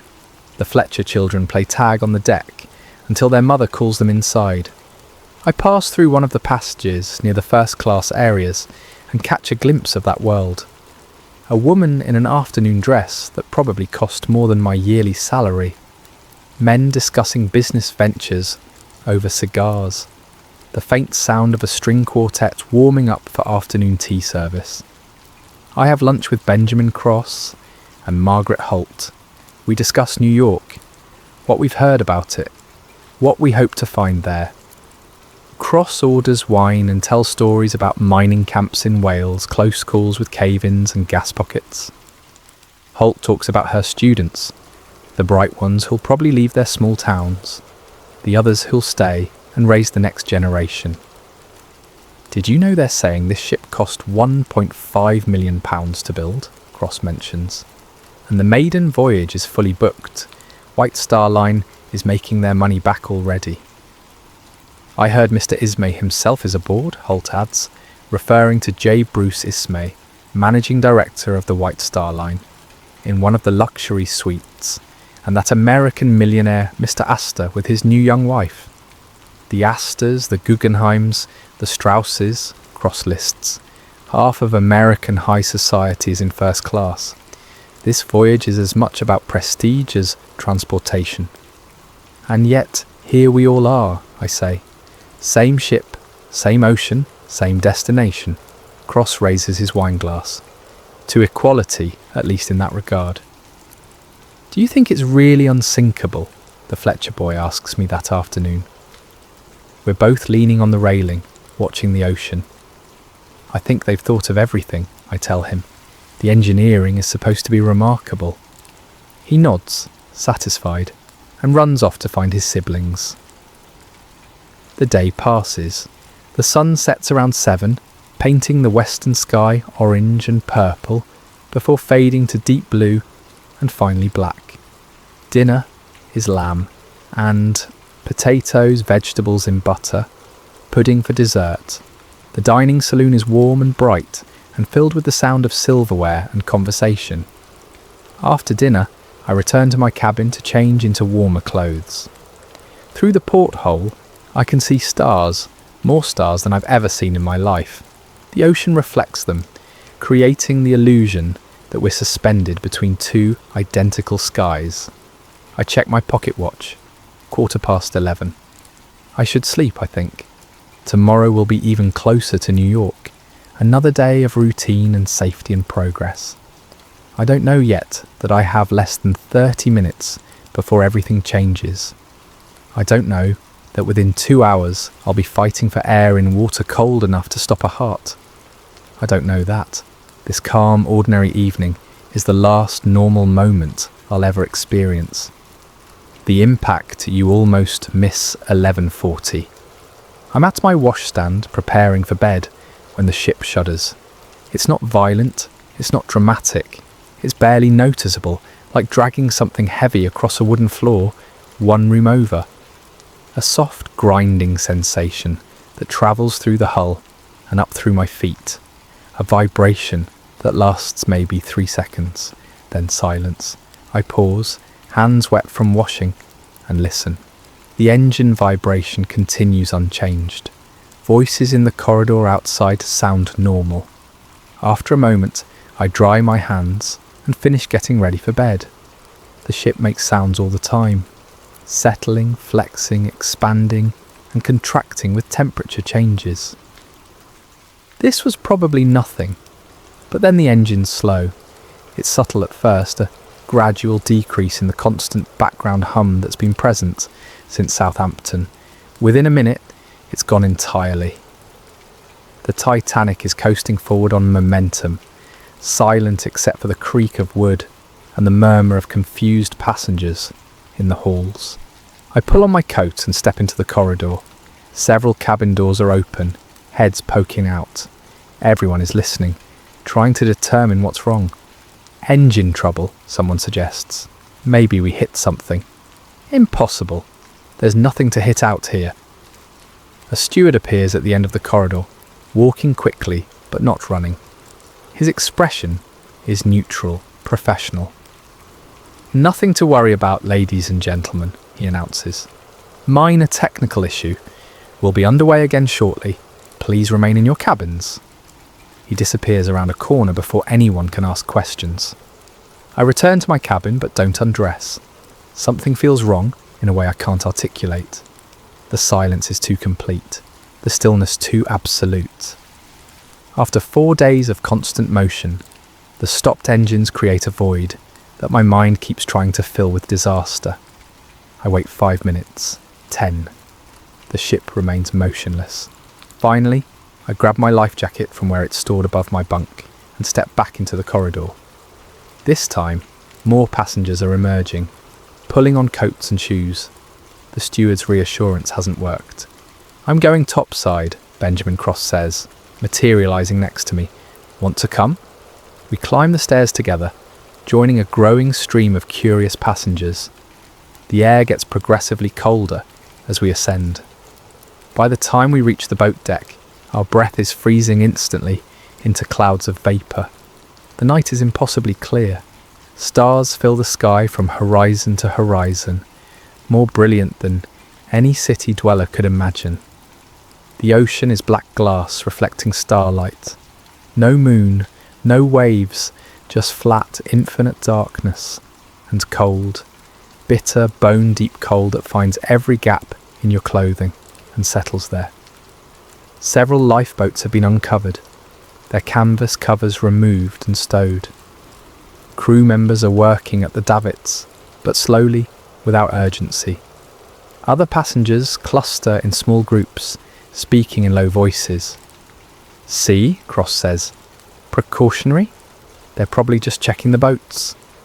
At midnight, he doesn't have an answer for that. I walk to the starboard railing and look out at the ocean. That's when I see it. Ice. Not an iceberg, but thousands of chunks of ice floating past. Some as small as baskets, others as large as wagons. They catch the starlight and glow faintly, creating a field of scattered white against black water. The Titanic sits among them, motionless, surrounded. We hit one, I realise. That's what the shudder was. We struck an iceberg. But if that's true, why is everyone so calm? Confusion in the corridors. 12:15. I've been on deck for maybe 20 minutes when a steward begins moving through the crowd. "Life jackets on, please. All passengers, life jackets on." His tone is polite but firm. Not panicked, but not casual either. People look at each other, uncertain. Several laugh nervously. One man says, "This is ridiculous," but puts his life jacket on anyway. The bulky cork and canvas makes everyone look twice as wide, almost comical. "Is there actually a problem?" someone asks the steward. "Just a precaution, sir. Please make sure your jacket is tied securely." Margaret Holt appears at my elbow, her life jacket already on. "Thomas," she says quietly, "something's wrong. I can feel it." Before I can respond, the ship lurches very slightly. Not forward or back, but down. A settling sensation, like stepping into soft ground. It's barely perceptible, but everyone on deck feels it. The conversations stop. Another steward emerges from a doorway. "Women and children to the lifeboats, please. Women and children first." "Surely that's not necessary," a woman protests. "It's so cold out here. Can't we wait inside?" "Please, mum, into the boats." But the lifeboats are tiny compared to the ship. Fragile-looking wooden shells suspended on ropes, swaying slightly in the still air. The ocean is 60 feet below, black and vast. The idea of leaving the solid, well-lit deck for those small boats seems insane. Most people don't move. The crew begins to physically guide women and children toward the boats. "Come along now, just a precaution. You'll be back aboard in an hour or two." "What about the men?" Fletcher's wife asks, gripping her children. "Men will board once all women and children are safe." But there's something in the way he says it that doesn't sound like standard procedure. It sounds like goodbye. The first lifeboat begins to load. Women step into it reluctantly, looking back at husbands and fathers. The Fletcher children are crying now, not understanding why their family is being separated. Fletcher himself stands back, hands in pockets, trying to smile reassuringly. "It's all right," he tells his wife. "I'll see you soon." She looks at him for a long moment, and something passes between them that makes my chest tighten. Then she turns and climbs into the lifeboat with their children. The boat holds 65 people, according to its specifications. Board of Trade regulations require it to be tested to capacity, but in practice it's being lowered with maybe 30 aboard. The officer in charge, Second Officer Lightoller, I hear someone say, calls out repeatedly for more women and children, but many refuse to board. Half the seats are empty. Some women refuse to board, convinced the ship is safer than a small boat on the open ocean. Others don't believe the danger is real. The Titanic is unsinkable. Everyone knows this. This must be a drill, an overreaction, a precaution that will make for a good story later. "Please, ladies," the officer in charge pleads. We need to fill the boats. Regulations state we can take 65 per boat. But panic is contagious, and so is calm. If the crew isn't panicking, many passengers reason, then things can't be that bad. Better to wait in the warm saloons than freeze in a lifeboat. Better to stay with family than separate over what's probably nothing. I watch lifeboat after lifeboat descend toward the water, none of them full. Lifeboat number 7, first to launch, carries only 28 people. Lifeboat number 5, maybe 40. The mathematics of it is staggering. Each half-empty boat represents a dozen people who won't have a seat later. It feels like terrible waste, though I can't yet articulate why. Benjamin Cross stands next to me, hands on the railing. This doesn't make sense, he mutters. We hit ice, but the ship seems fine. We're not listing. There's no visible damage. Why are they loading boats? A junior officer overhears him. For just a moment, his professional mask slips, and I see something in his eyes that makes my stomach drop. Yeah, the ship is taking on water, he says quietly. Below the waterline, multiple compartments are flooding. The mail room is already submerged. Boiler room 6 is flooding. Boiler room 5 is compromised. But the watertight compartments can hold 4 flooded compartments. We have 6 compromised, maybe more. The iceberg created a series of breaches along the starboard side. Not one large gash, but multiple. Small openings across several compartments. The pumps can't keep up. He pauses, and when he speaks again, his voice is barely audible over the crowd. The ship is going to sink. It's not a question of if, it's a question of when. He walks away quickly, leaving us standing there, as the full implications settle over us, like the cold. The Titanic is sinking. The realization. 12:45. The deck has developed a noticeable slope. It's subtle enough that you could convince yourself you're imagining it. But when you look at the horizon, the angle is undeniable. The bow is lower than it should be. Water has appeared on E-deck where my cabin is. I know this because a steward comes topside soaking wet from the knees down, reporting that the forward second-class cabins are flooding. My leather case with all my documents is down there, but the thought of retrieving it seems absurd now. The air smells different, colder, wetter, like standing near a waterfall. More lifeboats are being loaded, but the process is agonisingly slow. Each boat must be lowered by hand, ropes feeding through pulleys, while officers count passengers and check for safety. The falls sometimes jam. One boat nearly tips during descent, causing screams from the passengers inside. The band is playing. This detail seems surreal until you realise that it's strategic, keeping passengers calm, providing normalcy in a situation that's rapidly becoming abnormal. They're playing ragtime, cheerful, upbeat music that drifts across the deck and mixes with the sound of steam, venting from the funnels, the creak of davits, the low murmur of hundreds of voices processing the impossible. I find myself near lifeboat 16 as it's being loaded. The officer in charge is young, maybe 25, and visibly stressed. "Room for more," he shouts. "Any women or children?" Several women are pushed forward, reluctant but obedient.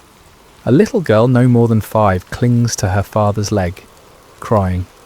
He gently detaches her and hands her to a woman already in the boat. "Take care of her," he says.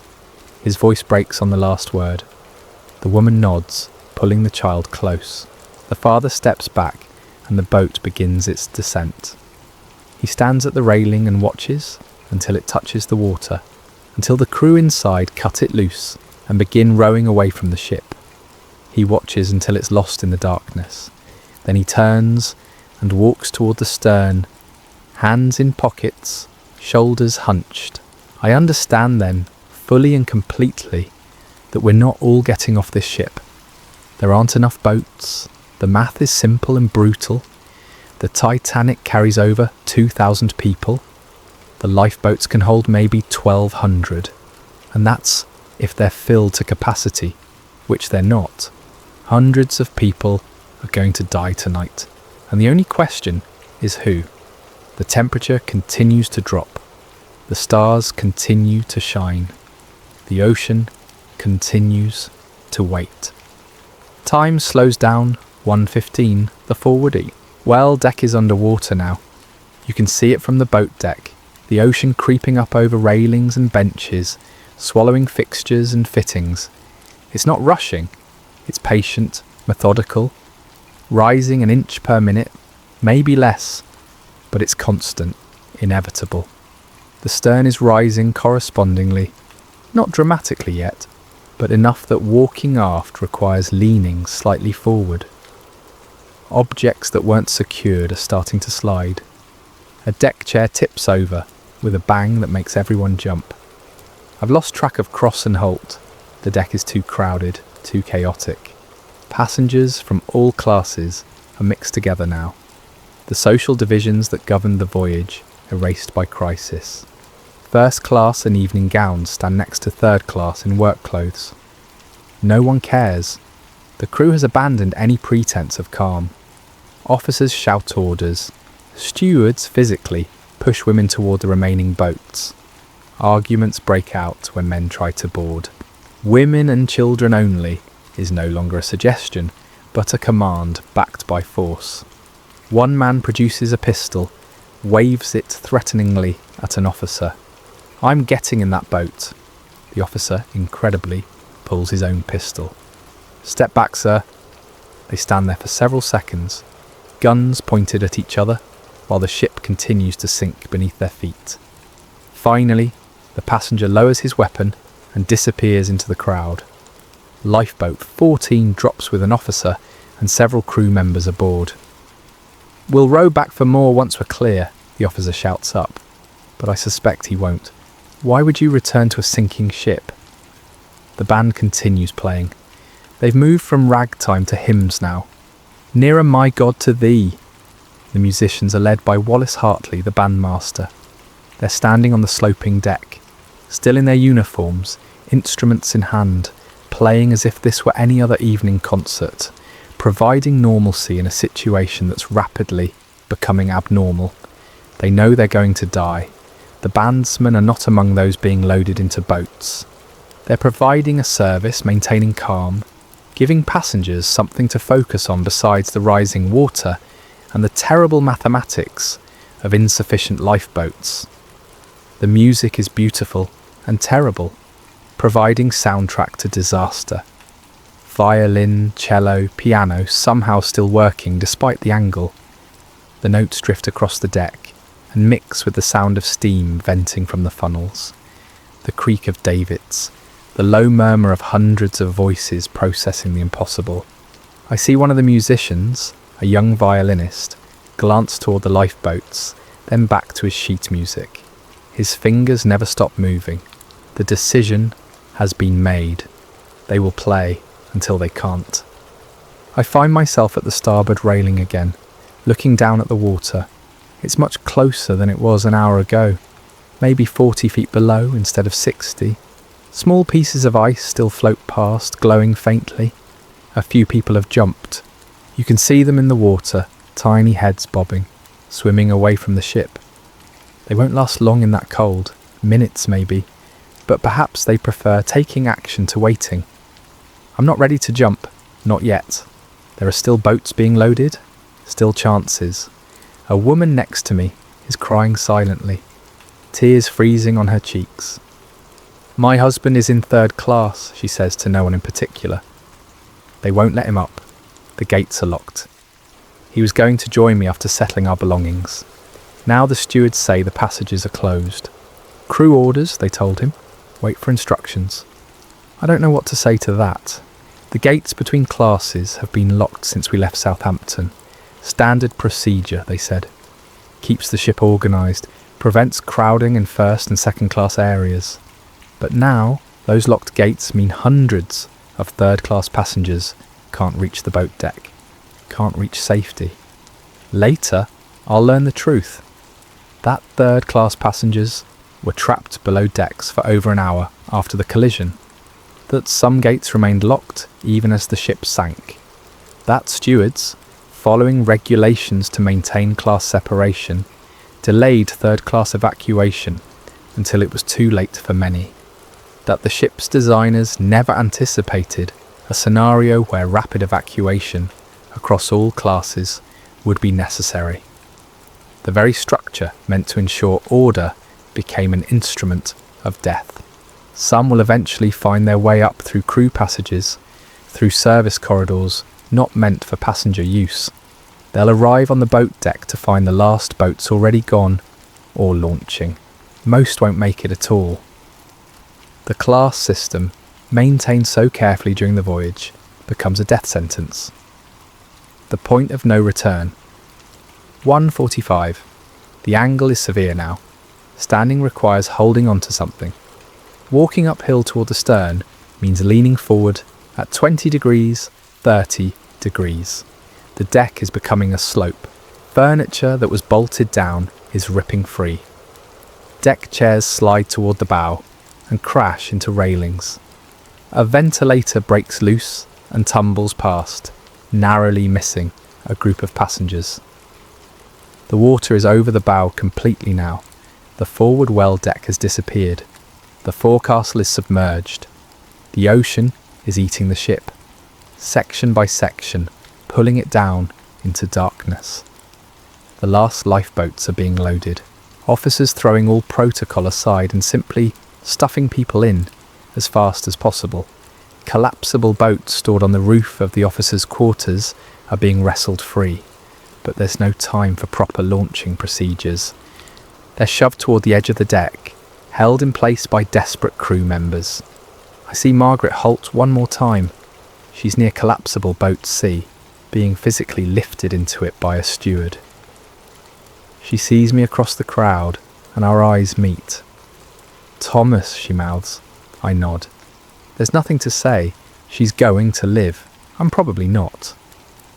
The boat drops away, disappearing into the darkness below. The remaining passengers surge toward the stern as the bow sinks lower. Hundreds of people, maybe more than 1,000, crowding onto the rising aft section. The slope is impossible to stand on now. People cling to railings, to each other, to anything fixed. The lights are still on. All over the ship electric lights blaze, creating a surreal glow against the black ocean. The engineering crew is still down there, I realise. Still at their posts, keeping the generators running, giving us light for as long as possible. They're led by Chief Engineer Joseph Bell and his staff of engineers and stokers. 35 men working in the bowels of the ship, in spaces that are flooding, in temperatures exceeding 100 degrees from the boilers, maintaining power so the pumps can run, so the lights can stay on, so the wireless can keep sending distress signals. They know they're dead. The boiler rooms and engine spaces are deep in the ship, far below the flooding waterline. The watertight doors closed automatically after the collision, sealing them in their workspace. They could have fled, could have tried to reach the boat deck. Instead, they stayed. Every minute the lights stay on is a minute bought with their lives.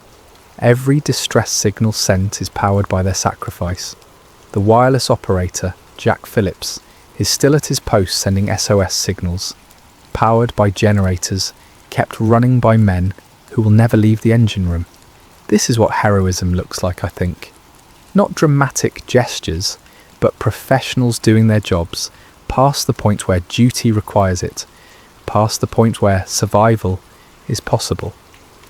Staying because leaving would mean darkness, would mean the end of hope for everyone else. Someone near me is praying aloud. Our Father, who art in heaven, hallowed be thy name. Others join in. The prayer rises over the deck, mixing with the band's music. The shouts of the crew, the grinding sound of the ship tearing itself apart. Because that's what's happening now. The Titanic was never designed to sink bow first. The stresses are immense. concentrated at the point where the submerged forward section meets the still buoyant stern. Steel plates groan, rivets pop like gunfire. The angle increases, 35 degrees, 40. I'm clinging to a railing, feet braced against something that might be a ventilator. The ocean is rushing up to meet us, black and hungry. This is real, I think. This is actually happening. I'm going to die. The break. 2:10. The lights flicker. Once, twice. They glow brighter for a moment. A final surge of power from the generators fighting against impossible odds, then go out completely. Darkness drops over everything like a curtain. For several seconds, there's silence. Then the screaming starts. Hundreds of voices in the darkness calling for loved ones, for God, for help that isn't coming. I can't see anything. Just blackness and stars and the vague sense of the deck tilting ever steeper beneath my feet. Then deep. Within the ship something breaks. It's not loud. Not in the way an explosion is loud, but it's immense, a bass note you feel through your entire body.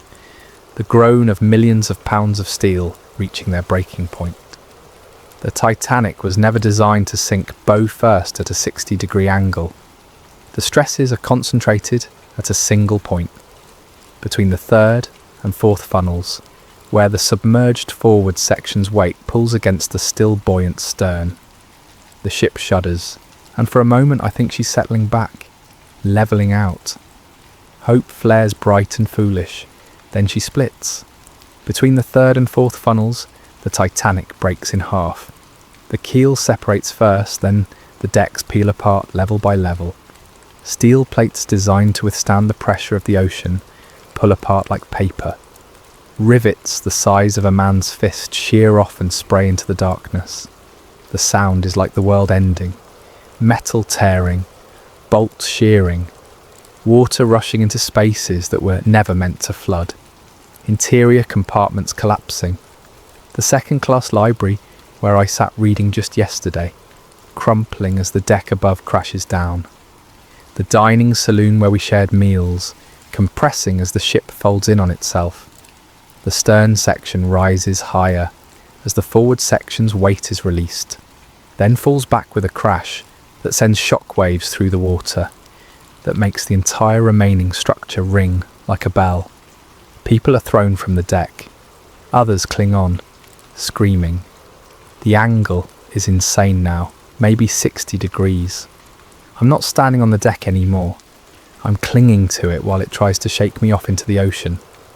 The forward section, freed from the weight of the stern, sinks quickly. I watch its silhouette disappear beneath the surface, taking hundreds of people with it. The suction is enormous. Anyone still on that section is pulled down into black water. The stern bobs for a moment, almost vertical now. The afterwell deck is a cliff face pointing at the stars. Somewhere in the darkness, the band has stopped playing. I look around desperately for something to hold, some path to safety that doesn't exist. People are jumping now, throwing themselves into the water rather than wait for the ship to take them. The water is maybe 15 feet below where I'm clinging. I can hear it churning, full of debris and bodies and ice. I think about staying with the ship, riding it down. Surely that's better than the water. But then the stern section tilts forward again, and I know I'm out of time. I let go. The water. The cold hits like a fist. Every muscle in my body seizes simultaneously. My lungs empty in a gasp I can't control. For several seconds I can't think, can't move, can't do anything except feel the impossible cold drilling through my clothes and skin and straight into my bones. The water is 28 degrees, 4 degrees below freezing, kept liquid only by its salt content. Human beings can survive in it for maybe 15 minutes before hypothermia stops their hearts. I surface gasping and immediately understand why people are screaming. The cold isn't just uncomfortable, it's painful, agonizing, like being stabbed by thousands of needles simultaneously. Every nerve is firing distress signals. My body is trying to shut down, conserve core temperature, retreat into itself, but I'm still alive, still conscious. Around me, hundreds of others are in the water. I can hear them more than see them, voices crying out in the darkness. Some are calling for help, others are simply screaming, incoherent with shock and pain. The Titanic's stern section is maybe 50 yards away, still vertical, still perpendicular to the ocean. As I watch, it begins to slip beneath the surface, slowly at first, then faster. The water accepts it greedily, pulling it down. I see one of the massive funnels break free and crash into the water, crushing anyone beneath it. Then the ship is gone, sliding into the depths, taking the last remnants of light and hope with it. The suction pulls at me, tries to drag me down with it. I kick weakly, trying to swim away, but my limbs barely respond. The cold has them already. When the ship is finally gone completely, the ocean settles, the churning stops. The only sounds are the voices of the people floating with me, and even those are starting to fade. Hypothermia works fast. I can feel it happening, a creeping numbness spreading from my extremities inward. My fingers are blocks of wood. My feet are gone, sensation-wise. My thinking is starting to slow, thoughts becoming sticky and hard to complete. I see a piece of debris nearby, a wooden panel maybe 4 feet square. I swim towards it with the last of my strength and drape my torso over it. It's not enough to keep me out of the water, but it's something to hold on to. Around me, the screaming is tapering off. One by one, voices are falling silent as hypothermia does its work. The cold is claiming us, pulling us down into sleep. I want to sleep. More than anything, I want to close my eyes and let go. The cold isn't even painful anymore. It's just nothing. Absence, the end of sensation. But some stubborn part of my brain knows that sleep means death. Stay awake, I tell myself. Stay awake just a little longer. Clean hin signs. 2:40. The screaming has stopped. I don't know when it happened exactly. Somewhere in the last 20 or 30 minutes, the last voices faded away, leaving only the sound of water lapping against debris. The ocean is quiet again, peaceful, like nothing happened. I'm still clinging to my wooden panel, though I can't feel my hands anymore. Can't feel much of anything, really. There's a detached quality to my thoughts, like I'm observing from a distance. I should be dead. 15 minutes in water this cold is supposed to be fatal, and I've been in for much longer. Maybe the life jacket is helping, keeping my core slightly warmer. Maybe I'm just stubborn. Maybe I'm already dead and don't know it yet. Stars fill the sky above me, more stars than should be possible. The Milky Way is a river of light stretching from horizon to horizon. It's beautiful in a way that seems cruel given the circumstances. I think about my parents, waiting for word of my arrival in New York. They'll get a telegram instead. Missing, presumed lost. They'll never know exactly what happened, how it felt, what I thought about in the end. I think about the accounting position I'll never fill, the apartment I'll never rent, the American life I'll never live. 4 days ago, my future seemed certain, laid out like a map. Now it's gone, erased by a chunk of ice. That probability said we should have missed. The ocean doesn't care about probability. Something bumps against me in the water. A body, face down, arms spread. One of hundreds floating in the darkness. I push it away gently, apologetically. I'm sorry, I think. I'm sorry for all of us. Time loses meaning. I might have been in the water for an hour or 3 hours. It all feels the same. Just cold and darkness and the slow cessation of thought. Then in the distance, a light. I think I'm hallucinating at first, but no, there it is. A single light on the horizon, moving slowly. Then another light. Then several. Lifeboats. They're coming back. I try to shout, but my voice is a croak, barely audible even to me. I try to wave, but my arm lifts maybe 6 inches before falling back. I don't have the strength. The lights move closer. I can hear oars now, creaking in their locks. Voices calling out, searching for survivors. "Over here!" someone nearby manages to shout. "Over here!" A lifeboat materializes out of the darkness. Hands reach down, pulling people from the water. I see Benjamin Cross hauled aboard, barely conscious. Then several others I don't recognize. The boat comes closer to me. A man with a lantern leans over the side, peering into the darkness. "Here," I whisper. "I'm here." His eyes find me. For a moment, I think he's going to pass me by, that I'm too far gone to save. Then strong hands grip my jacket and pull. I don't remember the actual transfer.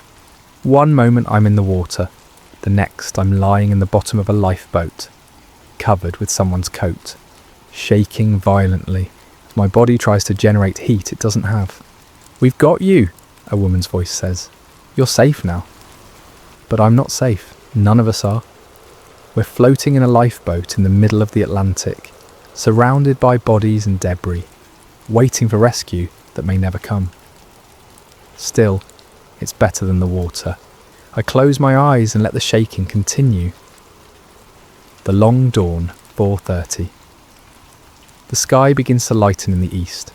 Not sunrise yet, but the first suggestion that the sun still exists, that the night will eventually end. I'm still in the lifeboat, still alive, though I can't quite believe it. My clothes are frozen stiff. Ice has formed in my hair, but my heart is beating, my lungs are breathing. Somehow impossibly I survived. Around us, the ocean is carpeted with debris, deck chairs, luggage, life jackets with no one in them. Bodies, hundreds of bodies floating face down in their life jackets, frozen in place. The scale of it is incomprehensible. This was a ship. 2,000 people going about their lives, eating dinner and playing cards and making plans. Now most of them are gone, taken by water cold enough to stop time. The other survivors in the lifeboat are silent. Everyone is processing, trying to understand how they're alive when so many others aren't. There's no celebration, no relief, just exhausted, traumatized silence. As the light grows stronger, someone points at the horizon. A ship. We all turn to look. There, steaming toward us through the ice field, is a vessel. Not as large as Titanic, but solid and real, and coming our way, the Carpathia. We'll learn her name later. She received our distress signals and changed course immediately, racing through ice fields at dangerous speed to reach us. Her captain risked his own ship and crew to save strangers.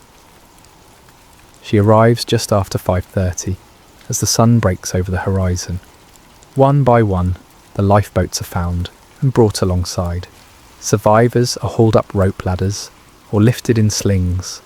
The Carpathia's crew wraps us in blankets, gives us hot coffee, leads us to warm spaces where we can finally stop shaking. I climb the ladder on my own, barely. My hands are so numb I can't feel the rungs. Have to visually verify I'm gripping them. At the top, a steward catches my arm and pulls me onto the deck. "Easy now," he says. "You're safe." I look back at the ocean, at the debris field spreading for miles, at the ice, chunks of it glowing pink in the dawn light, at the space where the Titanic should be and isn't. Somewhere down there, 1,500 people are settling onto the ocean floor. 1,500 souls who had futures and plans and people waiting for them.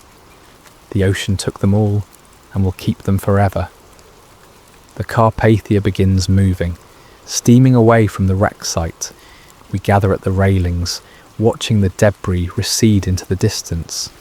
No one speaks. What is there to say? I survived. I don't know why. Don't know what I did differently from the hundreds who didn't. Luck maybe, chance, being in the right place at the wrong time. The sun continues to rise, the ocean sparkles, beautiful and deadly. Somewhere far below, in cold darkness, the Titanic rests, waiting for the day when someone might find her and remember. But for now, on this morning of April 15th, 1912, she's gone. Vanished as completely as if she never existed. Except we know she did. We were there. We felt her deck beneath our feet, heard her engines, ate her food, believed her promises. She felt safe until the moment she wasn't. Unsinkable until the ocean proved otherwise. That's the truth they'll never put in the newspapers or the official reports. The Titanic didn't feel dangerous. She felt inevitable, certain, modern. She felt like the future, and then she was gone, taking that future with her into the deep. I wrap the blanket tighter around my shoulders and turn away from the railing. The Carpathia is warm. There's hot food. There are people who want to help.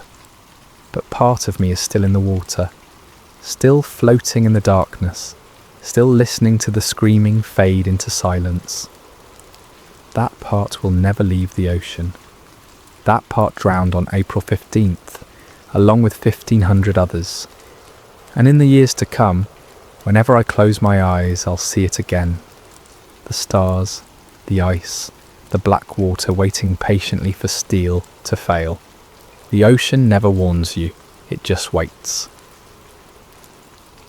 End.